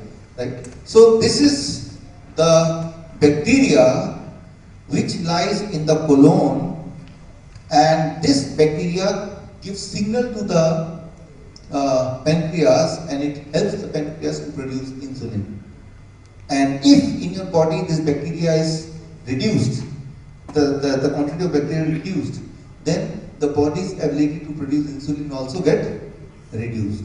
It is seen among the diabetes type 1 children, and it is seen among the people who are taking insulin that they all have one thing in common, that this bacteria in their body is negligible, very small amount. Right? This bacteria helps your body to produce insulin. Now, only thing you have to do is, you have to increase the quantity of this microbe in the body. How to increase? Very simple. This bacteria eats a specific kind of food, and that's called MAC, MAC, MAC. So you have to eat only those food, or those food in ample amount, which contains MAC. Right? When you eat more MAC, so what will happen? More this bacteria will be produced in the body, means it will multiply faster. And if this quantity of this bacteria is enough in the body, so what will happen? Your body will produce more insulin, and more insulin means less diabetes. And how much time it should take? It takes about 1 day or 2 days. Right? Every 4 hours, these bacteria doubles its number. So 8 hours, 4 times, then 16 times, and you know it is a geometric progression. And if you know a little bit about geometric progression, then you know, right, in 1 day or 2 days it can become really huge. Right? So now the only question is, which are the food which contains MAC, MAC, MAC. So the next slide, very important slide. MAC, it means microbiota accessible carbohydrate, MAC. Any food which you have eaten till now in your lifetime, every food, any food contains carbohydrate, no doubt. But carbohydrate in the food are different in nature for each of the food. So one kind of carbohydrate is called microbiota accessible carbohydrate, and this is the carbohydrate which is found only in fruits and vegetables when you eat them in raw form. Then you are eating MAC. Right? And if you are eating a lot of MAC, so that the population of that bacteria will increase. How much time? 1 or 2 days. And if it increases in 1 or 2 days, what will happen? Within 1 day, within 2 days, That child who was taking a lot of insulin 4 times a day, right? It becomes your responsibility, a warning you must give that now within 1 or 2 days he must reduce his insulin either to 1/3, means if he was taking about 50 unit, how much? Just 15 unit insulin, 1/3, or in some cases even 0 unit. It depends how much, how severe is his condition, but surely 1/3 insulin he has produced because that much insulin body's capacity has increased, right? So just 1 day or 2 days. Some parents they think when they get this information, okay, what I will do, I will change the child's diet and include more this and more this, right? But let me give the child the same dose of insulin as doctor has prescribed. They take the middle path. Medicine I will give the child as doctor has prescribed, and let me include a lot of this math in his diet. So what you can expect? Hypoglycemia. That is the emergency situation. You must understand that those who are taking insulin, most of the time they don't die of diabetes or high blood sugar. Most of the time they die of low blood sugar. Right? And the low blood sugar is something which cannot happen to your body naturally. You don't eat for 10 days. Still your blood sugar cannot go hypoglycemic. Very good. It can happen only in one case, when you are on medication. So your body is not designed to keep the blood sugar too low, because low blood sugar can cause immediate damage to your body, whereas high blood sugar for many years can cause damage to the body. So try to understand the problem is not of high blood sugar at all, the problem is the danger of low blood sugar. So we have to protect our body from low blood sugar, not from high blood sugar. Of course, high blood sugar is also not good, but your body is designed to protect you from low blood sugar. Only when you take more higher dose of insulin or medication, your body is forced to reduce the blood sugar to a less than danger zone, and that causes more death than diabetes. Right? So, how much quantity of this? At least 50%. A child eats 1 kg of food in the whole day. Whatever he eats, you collect and you weigh them. And let's say it is 1 kg. Decide from tomorrow 500 grams, half a kg should be this, and rest 500 grams can be anything else. At least, right? So I am giving you a rough idea also. So this is the first problem solution. If the motorbike is less, then this is the solution. Now the second problem in failing in pizza business was bad road condition, means lot of fat deposit, lot of tumor, lot of stone, right? So those are like the obstacle on the road. You are having a good motorbike, but on the road there are a lot of blockages. There are a lot of stones, there are a lot of holes. So even if you have a good motorbike, you will not be able to ride properly. So the same thing happens in the body. So many of you may not be diabetic patient, but still you may have tumor, still you may have stone, right? And you would like to eliminate them, because body is having a compensatory mechanism for many of us, that it by any means it will try to keep the blood sugar within range, right? So for some people the body is not maintaining the blood sugar within range, they will be treated as high blood sugar patient. For rest of them, the body will have many more tricks to control the blood sugar, but at the cost of damaging something else, right? So if your blood sugar is normal, that does not mean that you may not have any tumor or stone or excess fat. You will still have it, right? So the safe is to implement the rule which I am going to tell you, not only if you are a diabetes patient, but also even if you are healthy, because being healthy and remaining healthy are two different things, right? So here the next strategy is diabetes type 2. If this is the problem, the solution is autophagy. Nobel Prize winning science, very interesting. This, if you want to ask me that I want to take back only one thing from this today's training, I will say take this back. Right? Implement this science. Autophagy, what is autophagy? Let me give you one example to make you understand. Imagine that you read newspaper every day, it comes to your house. What do you do? At the end of the day, you don't throw it. You keep it, right? And when it piles up to a sizable quantity, then what do? You call someone and you sell it. The person who buys it, he do not want to read the newspaper, right? He want to recycle the newspaper, right? So your waste can be of some use to somebody else, right? That is what is called recycling. Same thing happens in the body, right? In your body, if you say any stone is there, any tumor is there, you take it out, you put it under the microscope, you analyze that, chemical analysis, you'll be surprised to see in the tumor, in the stone, there are a lot of good nutrition is there. Full of calcium, full of magnesium, full of potassium, all very important good chemical and nutrition minerals are there in the stone, in the tumor. So those are made of the things which are very, very important for your body's survival. Right? So tumor and stone are not the bad thing, but they are at the wrong place.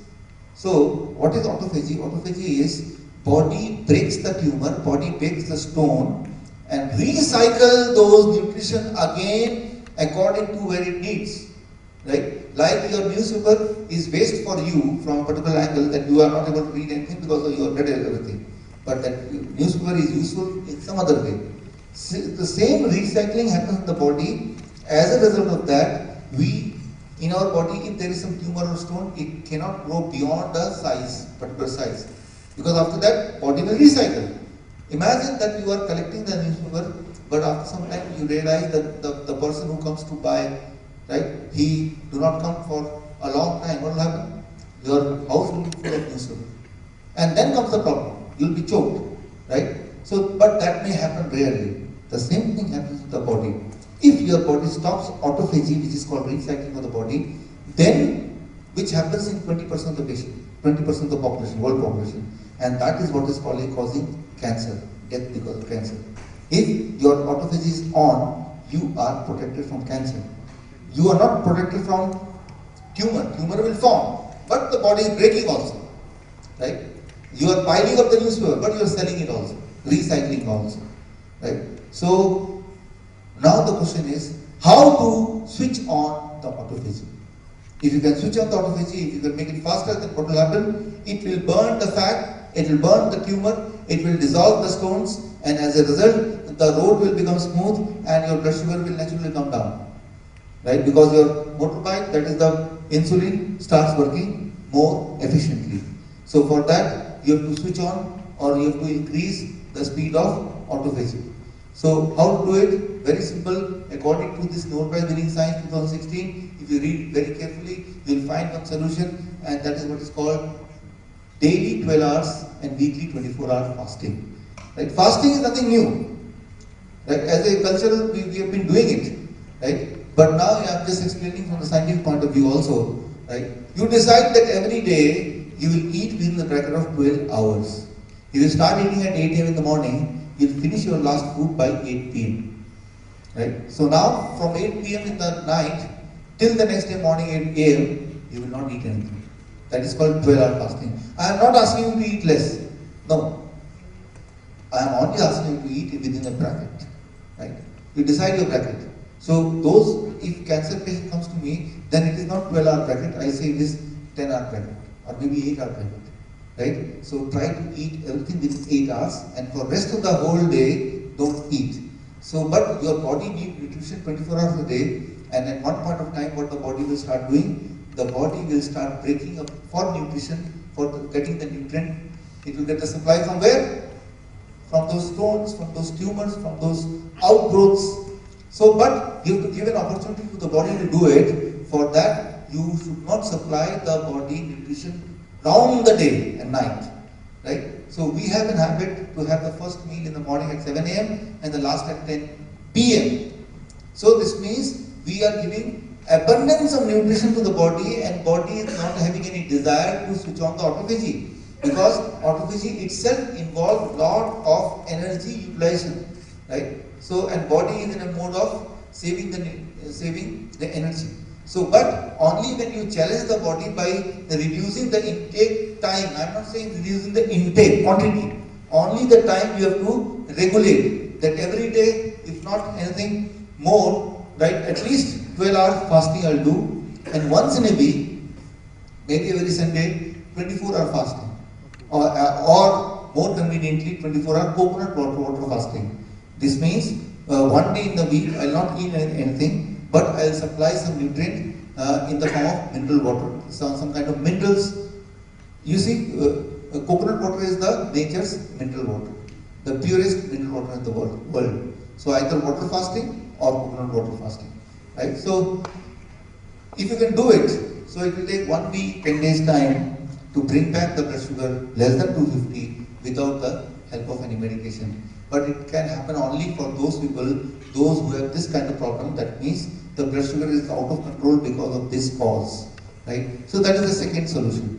Now the third is the manager, that is the signaling system problem, right? Your body is not giving signaling at the right time. So if that is a problem, then there is a solution to it, and the solution is very simple. We know that, and from ages we know that. That is, every day if you exercise for 1 hour, right, your signaling system will start improving, right? Just exercise, for example, yoga, for example, going to gym for 1 hour, 1.5 hours, 2 hours, right? So that's what Sujitji also did, 1.5 hours of exercising every day, right? So automatically within 10 days, so he attacked his body from all the 3 dimensions, right? And he got the result in 10 days.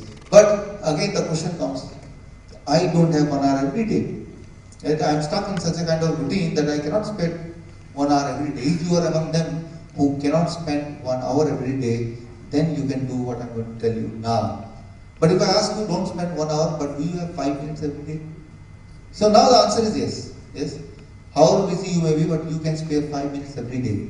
Then, if you can spare 5 minutes every day for yourself, take out from your hectic life schedule, then the next slide is called High Intensity Interval Training, PLOS 1, April 2016, 26th April.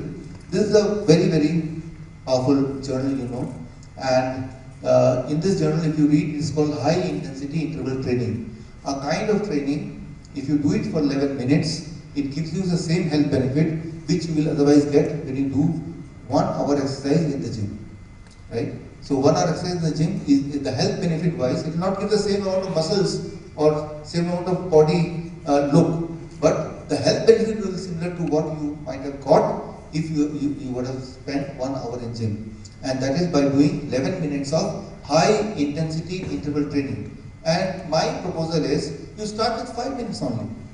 Not even 11 minutes, because 11 minutes you will not be able to do it. So what you have to do for 11 minutes, I am just going to tell you. For that I will just take that with a chair. I need 1 chair. And I need 2 volunteers. Yeah, put the chair here. Great. So 2 or 1, you and anybody, just you have to hold the chair. And I call it kitchen slab exercise, right? So early morning, the moment you get up in the morning, straight go to the kitchen. Not to eat, but to do this, spend 5 minutes. What you have to do for 5 minutes, that I am going to explain. So here, you are going to help me to hold it, because it is not a kitchen slab. So the moment I try to do exercise, it try to move here and right. So so that you force the chair so that it should not move. So the kitchen slab exercise, how to do it for the high intensity interval training. High intensity interval training means you are going to challenge your lungs and heart. This means, but you are going to relax your other muscles. Right? You will give rest to the body, but no rest to heart and lungs. You are continuously challenging for 5 minutes heart and lungs, but you are giving intermittent rest to other muscles of the body. How to do that? I will just show you. Kitchen slab is normally at this level, but here I am using this just to explain you. So I will start with this. For 5 minutes it is continuous, but here since I have to make you understand, so I may stop in between, but otherwise it will be continuous. The step 1 for 5 minutes. Like this, you hold it, then 1, 2, 3. So you have to do it for 10, right? So now, if it is difficult for you, so you can bring it closer. When it is closer, it becomes easy, right? So here you are holding it at this stage, right? And when you bring your legs closer, it becomes easy. And if you want to make it tough, your legs is far away from the slab, it becomes difficult. So level of difficulty you decide. But what I decide, it should be count of 10. Once you do it, then you change the posture. Now I change the posture, and it is again 10. 1, 2, 3. If you want to make it difficult, I can make it further. If I want to make it easy, like this, right? And it will be easier for you because the height is this one, right? Not this much. So second, once I do 10 of count, then without wasting any second, I will change it. I'll again like this. Right? So I'm holding the slab like this, and 1, 2, 3. It seems to be very simple, but imagine that I already completed 10, 10, 10, and now I'm doing this, right? So when you do continuously, you're challenging your heart and lungs, right? This 10, and once you complete this, then again change. The fourth one is holding it here, and now this. 1. So this is the fourth, and then again the first one. Then again the second one. Then again the third one. 10 of count. Then again the fourth one. And if you are not able to do like this, you cannot sit because of the knee pain, etc. So you can do only partially. This much. So degree of difficulty or easiness you decide. But what I decide is the number, right? Count of 10, right? And so if you do it for 5 minutes, you will feel the same amount of exertion as you would have felt if you do it for about 30 minutes, right? And slowly you make it a little tough for you. And finally you decide that in 1 month, from 5 minutes, you'll make it 11 minutes. And then you will sleep for 11 minutes. And I'm sure if you can find 5 minutes for you, eventually you'll find 11 minutes also. So when you do it, so what happens? This is the manager, the signaling system of the body. It tries to come in its own place. So exercise, high intensity interval training, autophagy, and also fruits and vegetables, about 50% of your diet. So I suggest, irrespective whether you are ill, whether you have blood sugar less than 250 or more than 250, why not to implement all of them? That will prevent anything, any emergency happening in future. Now coming to the same problem which you here shared with us, Mr. Raju Muranji, our chief guest. So, cardiac arrest. I gave you one example, an idea that in your body there are a number of stepneys, which medically is called collateral arteries. Collateral arteries are the extra arteries which the body has, which is there in the body since the time you are born. With the idea, if any of the artery is blocked, body can switch on the collateral arteries, right? And but to switch on the collateral arteries, body needs nitric oxide. For example, to change the stepney, you need a tool. Similarly, body needs one tool to open the collateral arteries, and that tool is called nitric oxide, NO. Now, your question is how we can produce NO. NO can be produced only when you do two things, right? If you oxygenate your body too much, which you can do with exercise, as I agree, and the second thing is, when you eat a lot of greens, vegetables and fruits in raw form, this is the only way when the body produces high quantity of NO, and that is also known as in Science 1998, right? And when the NO level is high, what the body will do, it will open up the collateral arteries in advance, right? This means in future if blockage happens in some artery, main arteries, even then you will not know that blockage has happened.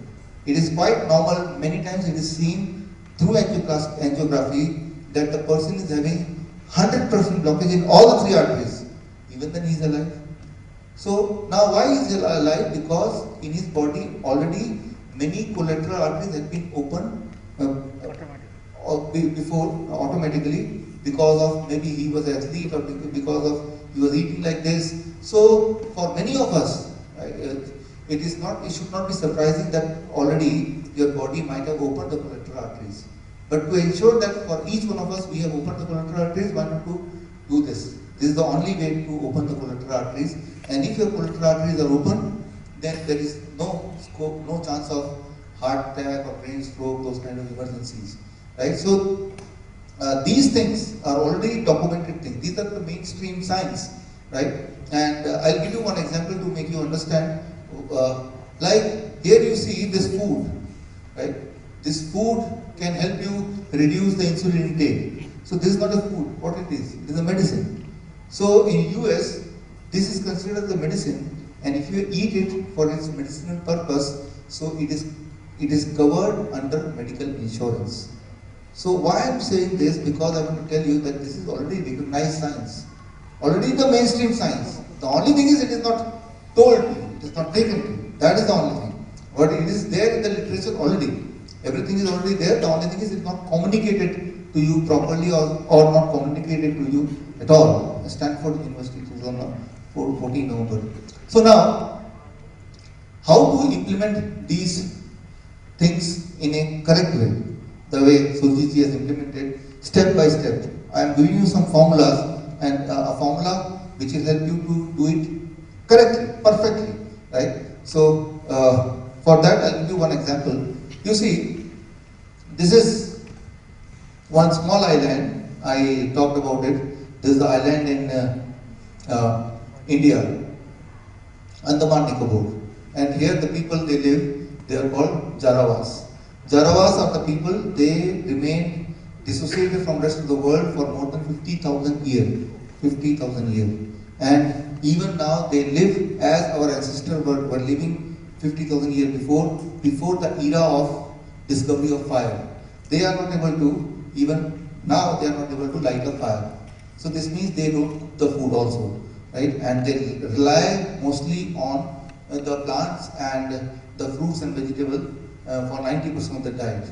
But they are technically Indian, and they are protected by Indian government, and nobody is allowed to go inside their territory, and even they are not allowed to come outside and mix with the modern man. With some permission, special permission, you may be allowed to go inside, because they have their own tools to attack the modern man, and they have killed also many modern men in the past. So about 3.5 years back, I got an opportunity to go close to them, and there I met one doctor called R.C. Kar. He is the doctor who went close to them about 25 years back, and he learned their language, and he made a friendship with them, and ultimately Government of India appointed him as a single point contact with them. I got an opportunity to interact with him, and I asked him, "Doctor, do they suffer from diabetes?" He said they never had diabetes, they never had high blood pressure. Only when they fall from a tree or when they fight with other animals, they get injured, and that is the time when he gets an opportunity to give them comfort. In the process, he gets the blood sample, he can measure the blood pressure, and through that he made a book, right, on Jarawas, right? And there he wrote their blood pressure is always 100/60, and they have a good blood sugar. They never have had a history of heart disease. They are Indian technically, but no heart disease, no blood sugar, no one died of heart attack. So one kind of Indian without any lifestyle illness. Then about 4 years back, I got an opportunity to work with Kuwaiti population. They are the one among the highest prevalence of diabetes in this world. Highest prevalence of diabetes in the world. So I got two kind of populations side by side. One human, but highest prevalence of diabetes. One human, no prevalence of diabetes. Both are human beings, but contrast. So I studied both of them side by side, and I got only one thing which was really compelling, and that is the kind of food they choose to eat. And I gave them a name. The food which Kuwaiti population chose to eat, I call them DIP diet, and the diet which Jarawas population they eat normally, I call them VIP diet. This is what will change your life. So the next 5 minutes, right, I'll conclude, and then you can ask question. That will be the conclusion, right? So next 5 minutes, please focus. What is VIP diet? You know what is VIP? In India, VIP is someone who can break the law, right? In a traffic, right, you see, in a traffic, right, in spite of red light, if some people, they are able to break the law, nobody is stopping, people say, look, VIP is going, VIP is going, right? How he will get recognized that he is a VIP? Only when in the red light, he will not stop, he will, in spite of red light, he is allowed to go VIP.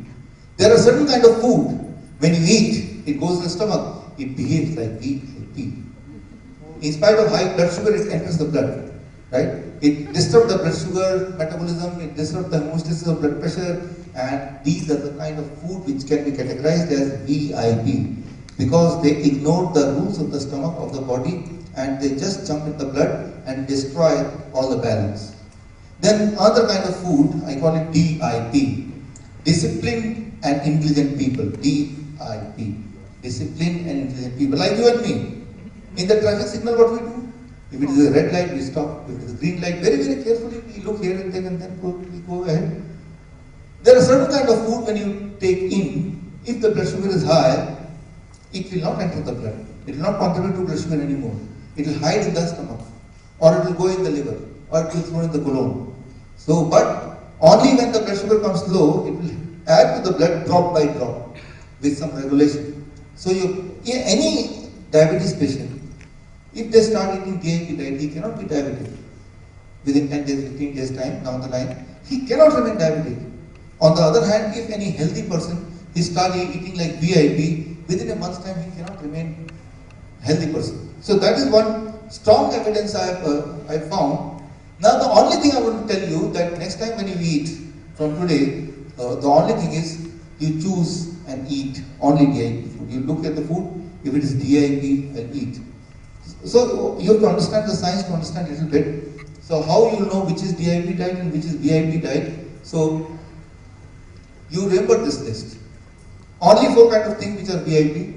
Any food comes from animal is a VIP food.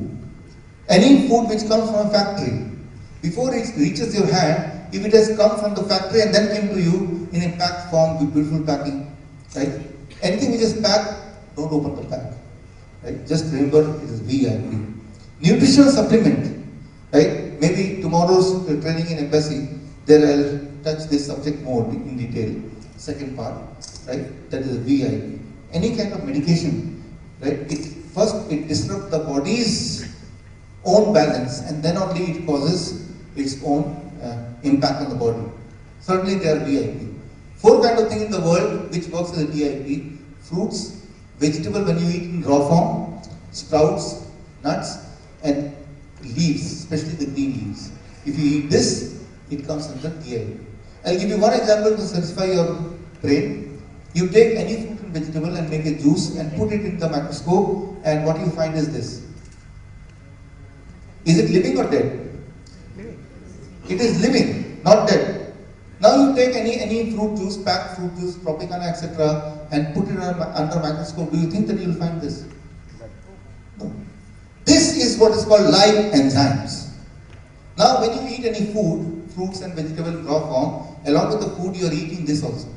And these are equivalent to driver of a car. Right? In your body, in the stomach, whenever you eat food, the body produces one, you can call it traffic policeman. It's called incretin hormone. And its job is to give a direction to the food, whether to add to the blood, whether to stop in the stomach, whether to hide in the liver, based on what is the blood sugar level, based on how much is your blood pressure, based on whether your cholesterol is less or more. So based on those, like a traffic policeman, intelligently it directs the food how to behave. But imagine you have a luxury car, but there is no driver, but you switch on the car and put a brick on the accelerator and let it run on the street. What will happen? Only one thing, accident. Same whenever you eat a food without this live enzyme, right? Food is still full of nutrients, but having a good machine and having a good steering and wheels is not enough. You need a good driver also, who can understand the language of a traffic policeman, right? So in the absence of this live enzyme, this nutrient-filled food goes in the stomach and doesn't know what to do. It just rushes towards the blood, increasing and destroying the homeostasis of the body. You have to eat the food only when it is having live enzyme. Right? At least you have to eat larger quantity of food with live enzyme. Humans are the only animal who kill the live enzyme and then eat the food. Right? No other animal, they eat the food. Right? So I'm not saying that from tomorrow stop cooking. I'm just saying that from tomorrow you add something which is having live enzyme also. Right? You add this. Let you eat whatever you're eating, but add this. And even if you add 50% of the food with this, you see a tremendous result within 1 day or 2 days, right? Or at the most 10 days, right? And one person who did it, right, like Sujiji, and his name is famous Bill Clinton example. In 2004, he had 4 bypass surgery. 2005, one lung surgery, 2010, 2 angioplasty. If you see Bill Clinton's photo in 2010, you will find him very sick, very fat, and very mad also, ugly also. His behavior was, what happens when you have a lot of surgery, your brain cells start dying and you appear to be mad. That is a normal thing. In 2010, he was told about this kind of diet, right? So he decided to be on this kind of diet, and now it is 2019, 10 years. Within few days, his heart started functioning better, his weight started reducing, and he got himself free of all the medication. And even after 10 years now, he's now more active than before, more healthy than before, even more handsome than before. Now, the electronic media, they were surprised and shocked to see his new health, and they asked him what is the reason, the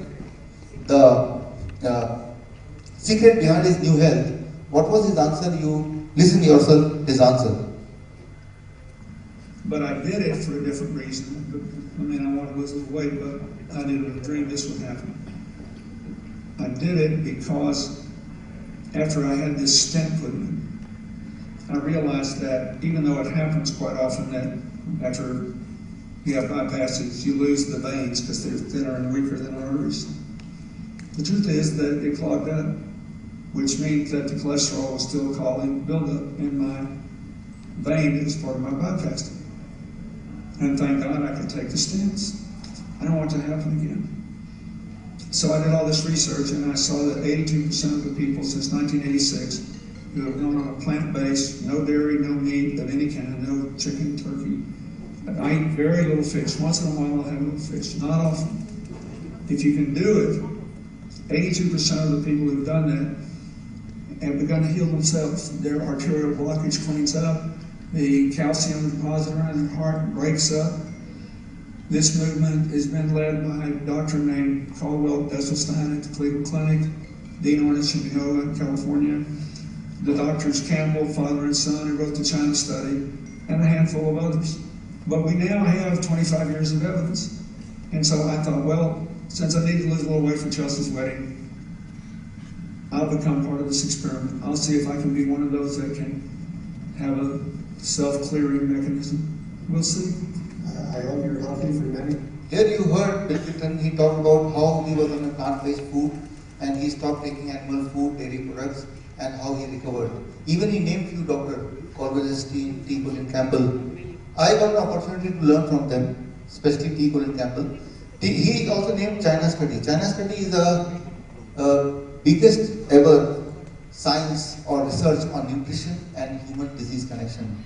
It was a 25-year-old study by Oxford University, Cornell University, and Chinese Health Department. And China Study book, it came in the form of book, China Study, and 2 years back it came in Vietnamese edition. And when this Vietnamese edition came, I got an opportunity to write the foreword for this book. If you see the first page of the book, you will find my name and the foreword. So I got an opportunity to become a very small part of this big project. Right? So why I am sharing all this, because I will tell you that I really worked in the last 10 years on this kind of diet with thousands of my patients, more than 20,000 patients whom I could monitor directly. Right? So, and every time I got the same result. Only time when I could not see result is the time when the patient did not follow what I said. Right? And the timeline of improvement is the next slide, based on my own understanding with my patients and monitoring with my patients. It takes about 72 hours to control the blood sugar. It takes about 1 week at the most to control the blood pressure and cholesterol and any kind of intestinal disorder. It takes about 1 month to reduce 10% of the weight. It takes about 2 months to get rid of the thyroid medicine. It takes about 6 months to 9 months for cancer, asthma and arthritis kind of problem. It takes about 8 months for skin disease, kidney dysfunction, liver. Sometimes it takes a little more than 8 months, but I saw a positive result in each and every case. What I mean to say, it is not about diabetes or blood pressure. It is about correcting any kind of problem inside the body. Right? So now, when you start it, you have to do it correctly. How to do it correctly? The formula is in 3 steps. So it will make the process easy for you. Step 1. Tomorrow if you want to start, how to start? Step 1 till 12 noon. Till 12 noon, be only on fruits. Choose any fruits. If you are a diabetic patient, then choose the fruit which is sweeter, like mango or chiku, grapes. Right?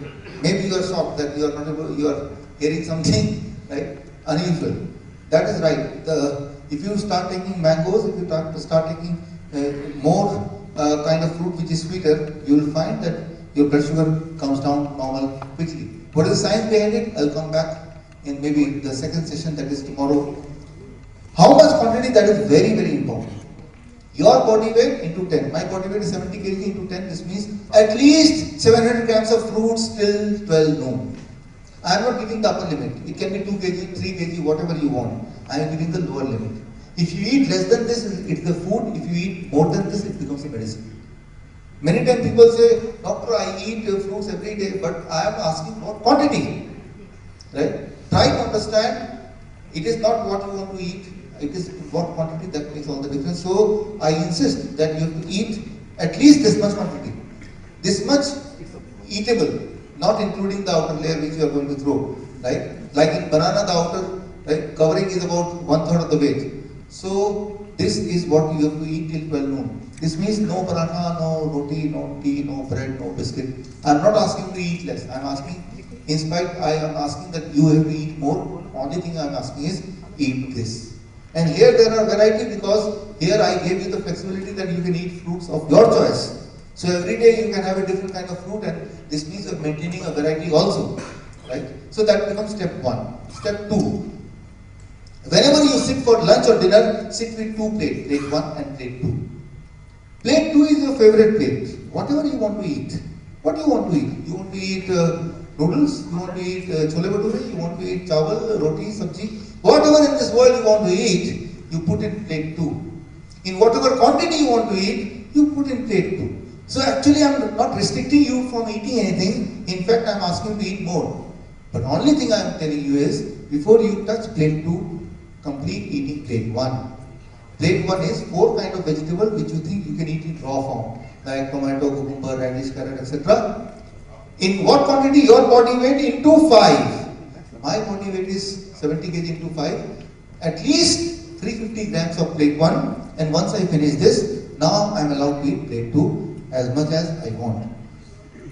Maybe you may be thinking at this point, if I eat this much quantity of plate 1, I will not have any space for plate 2. Even I don't want you to eat plate 2, but I don't want to say it directly, so I am giving you a condition. So where automatically you will be, right, not getting an opportunity to eat plate 2. But the truth is, right, you can confirm from Sujit that more you eat plate 1, more you feel hungry. And maybe first 2 or 3 days after eating plate 1 of this quantity, you will not feel like eating plate 2, but after that 3 or 4 days, you will feel more hungry. This means you will end up eating plate 2 in the same quantity or more quantity than what in comparison to what you are eating right now. So you will not be deprived of what you are eating right now. Only thing I am saying is you have to add this. And adding this will increase your metabolism, the kind of metabolism which you used to have about 20 years back. Right? At that time you were eating more. So your metabolism will become high, and body's ability to accommodate sugar will become high, and your blood sugar will become less, your blood pressure will become less. Many clever patients, they say, doctor, what if first I eat plate 2 and then I eat plate 1? The result will also be opposite. You see, imagine you are in a motorbike and there is a red light. You are VIP, but behind you there are a VIP fleet of cars. They don't want to wait in a red light. They are just honking that be aside so that we can go. But you don't allow them to go. You are standing in front of them. So they, in spite of being VIP, they have to behave like VIP. The same is the case. What you eat is important, and in which order you eat is even more important. This is the DIP. When you eat this first, it covers the inner layer of the stomach. Now when you eat this, even if it is VIP, it has to follow DIP. Now think other way around. Many times you might have seen that a fleet of VIP car is going, ignoring the red light, and some clever driver, they take their vehicle behind them, and so that it appears that he is also part of the fleet. Right? So the same thing happens in the body also. If you first eat the plate 2, which is VIP, and then when you eat DIP, even it will start following VIP, and this means the kind of benefit which you are expecting from this, you will not get. So what you eat, which order you eat, when you eat, what quantity you eat, all this together becomes food as medicine, right? So eat food not only as food, let it be a medicine. So whenever for lunch and dinner also, same. Third and the last rule, avoid packed food, refined food, surely dairy product. Only one thing I insist, that stop dairy product if you want to see real result in very quickly.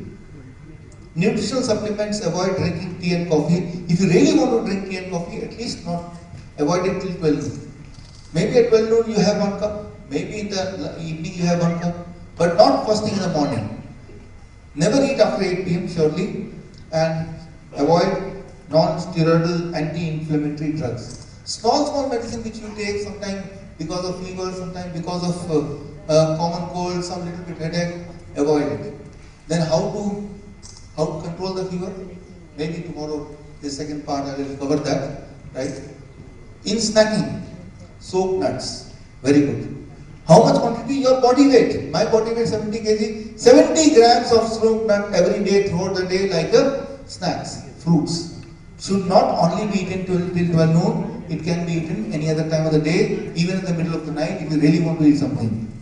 So fruits all time, including right 12 till 12 noon also. Coconut water as much as you want. Hunza tea. It is a kind of recipe, maybe right. Tomorrow we'll explain this more, which we can make out of the ingredient which is available in our kitchen only. Sprouts, you can eat 70 grams equivalent to your body weight. Coconut as much as you want. And sunlight is one very important thing, but ignore. You have plenty of sunlight in this city, so try to be under sunlight. For this city, it can be just 20 minutes also is enough. Too much of sunlight. If you can expose your body to 20 minutes of sunlight every day, right? It can help you. Within 15 days, you can see the difference. So if you follow this, then the result, I have already given the timeline. You can expect the result in accordance to that timeline. Many times the people, they say that where I'll get the calcium, where I'll get the protein. These are the kind of thing. Especially the people who go to gym, I will build the muscle, how I'll get the power. I only give one example to conclude the answer of all this. The example is in 2015, Thailand. Right, every year in Thailand they celebrate Elephants Festival. In 2015, I was invited as a guest of honor by government of Thailand, and this is my Thailand team. And there I met an elephant doctor, Dr. Pitara. I asked the doctor, do elephants suffer from diabetes? So she said, no, there is no history of diabetes among elephants. I said, what about heart disease? She said, no, elephants don't suffer from heart disease, they don't suffer from cancer also. I said, what about high blood pressure? She said, there is no machine to measure their blood pressure, but I'm sure they might not be having high blood pressure also. I was thinking, if elephant do not suffer from any illness, why the government has appointed one doctor? While I was thinking about it, my mind went to an announcement happening there. The announcement was, don't offer elephant a human food, elephant may become sick. Only in one condition elephant becomes sick, when they start eating like human. So don't eat like human, eat like elephant, right? You cannot be sick.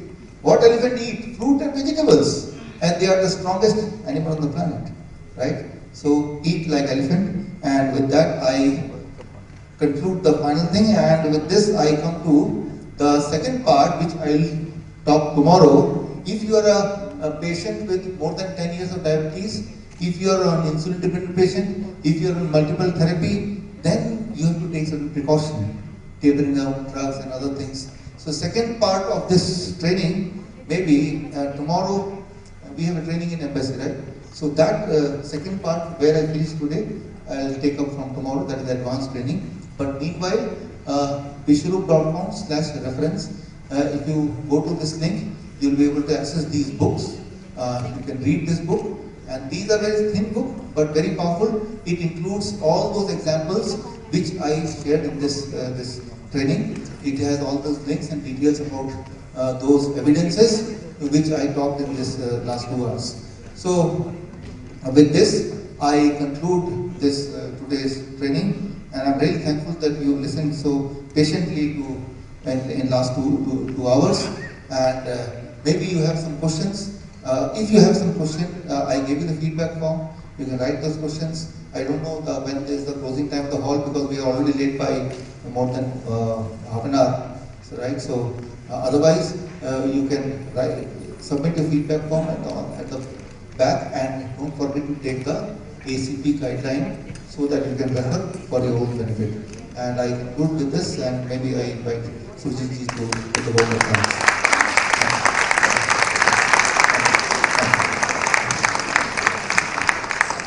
Thank you very much. Chief Guest Mr. Raja Murugan onto the stage to receive a memento from Dr. Biswarup Rao Chaudhary. I'd also like to invite Dr. Biswarup Rao Chaudhary to join us on the stage to present the memento to Mr. Raja Murugan.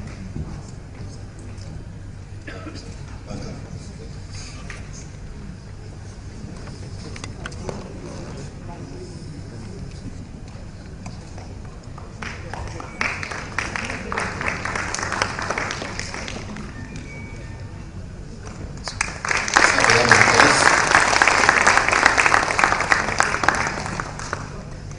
So I'd like to request everyone to just remain on stage while I get everybody else on board, so we can conclude with a photo shoot and jump right into the seminar.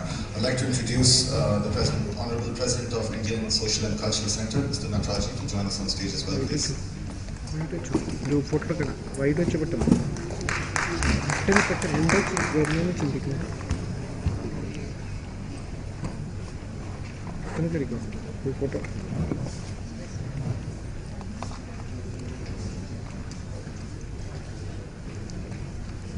So we can have the plaque here for to Dr. Biswarup. Please, we'll be presenting it to Mr. Natarajan.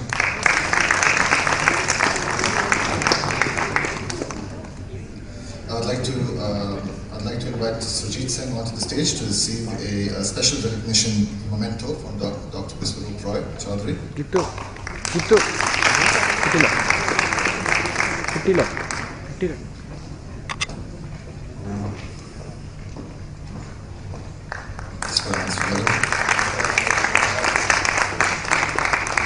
I'd like to welcome Mr. Satya Babu, General Secretary of the IC, onto the stage to receive a memento from the doctor. Welcome, sir.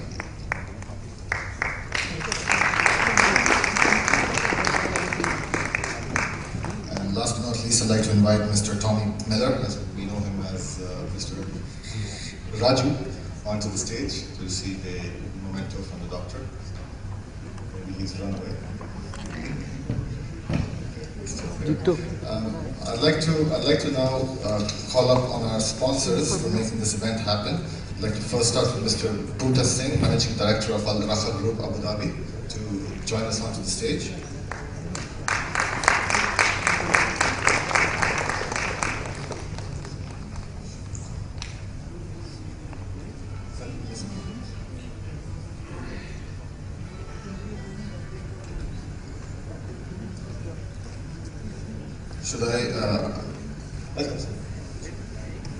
I'd like to invite Mr. Surjan Singh as well, Managing Director of Al Rakha Group, Abu Dhabi, onto the stage. Just to keep everything moving, I'm going to say the names, and I'd like everyone just to assemble close to the stage so we can get to the good part of the seminar really quick. I'd like to introduce, welcome Mr. Inderjeet Singh, Director of Electro Group, Abu Dhabi, to receive his memento. I'd also like to have Mr. Gurdeep Singh, Managing Director of Discovery Group, Abu Dhabi, to join us on stage.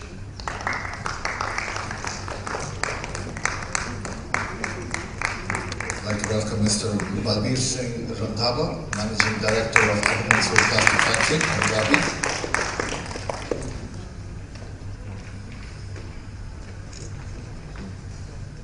Welcome, sir.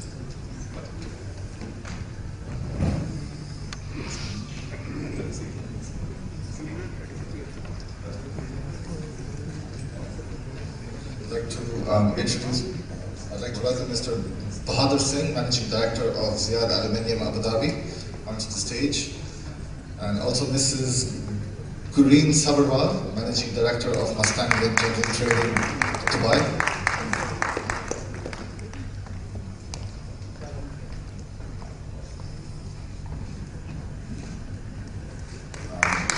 Last but not least, we have Mr. Amrik Lal, Managing Director of Al Rafa Group Abu Dhabi.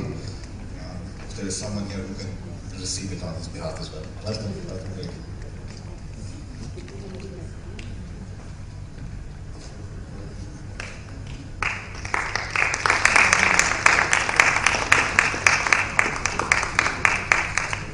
I'd quickly like to get our volunteers as well for helping out with the event. Mr. Lucky Cherat for all the help he's been doing behind the scenes. Mr. Jaswinder Singh Randhawa, Mr. Sukhdeep Vasu. Can you guys come on stage as well and join everyone for a photo shoot? If we can have the photographers in front, this is the best time.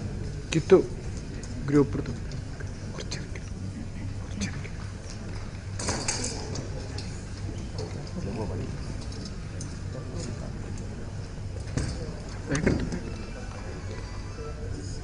Aimak ഇരുന്നോ?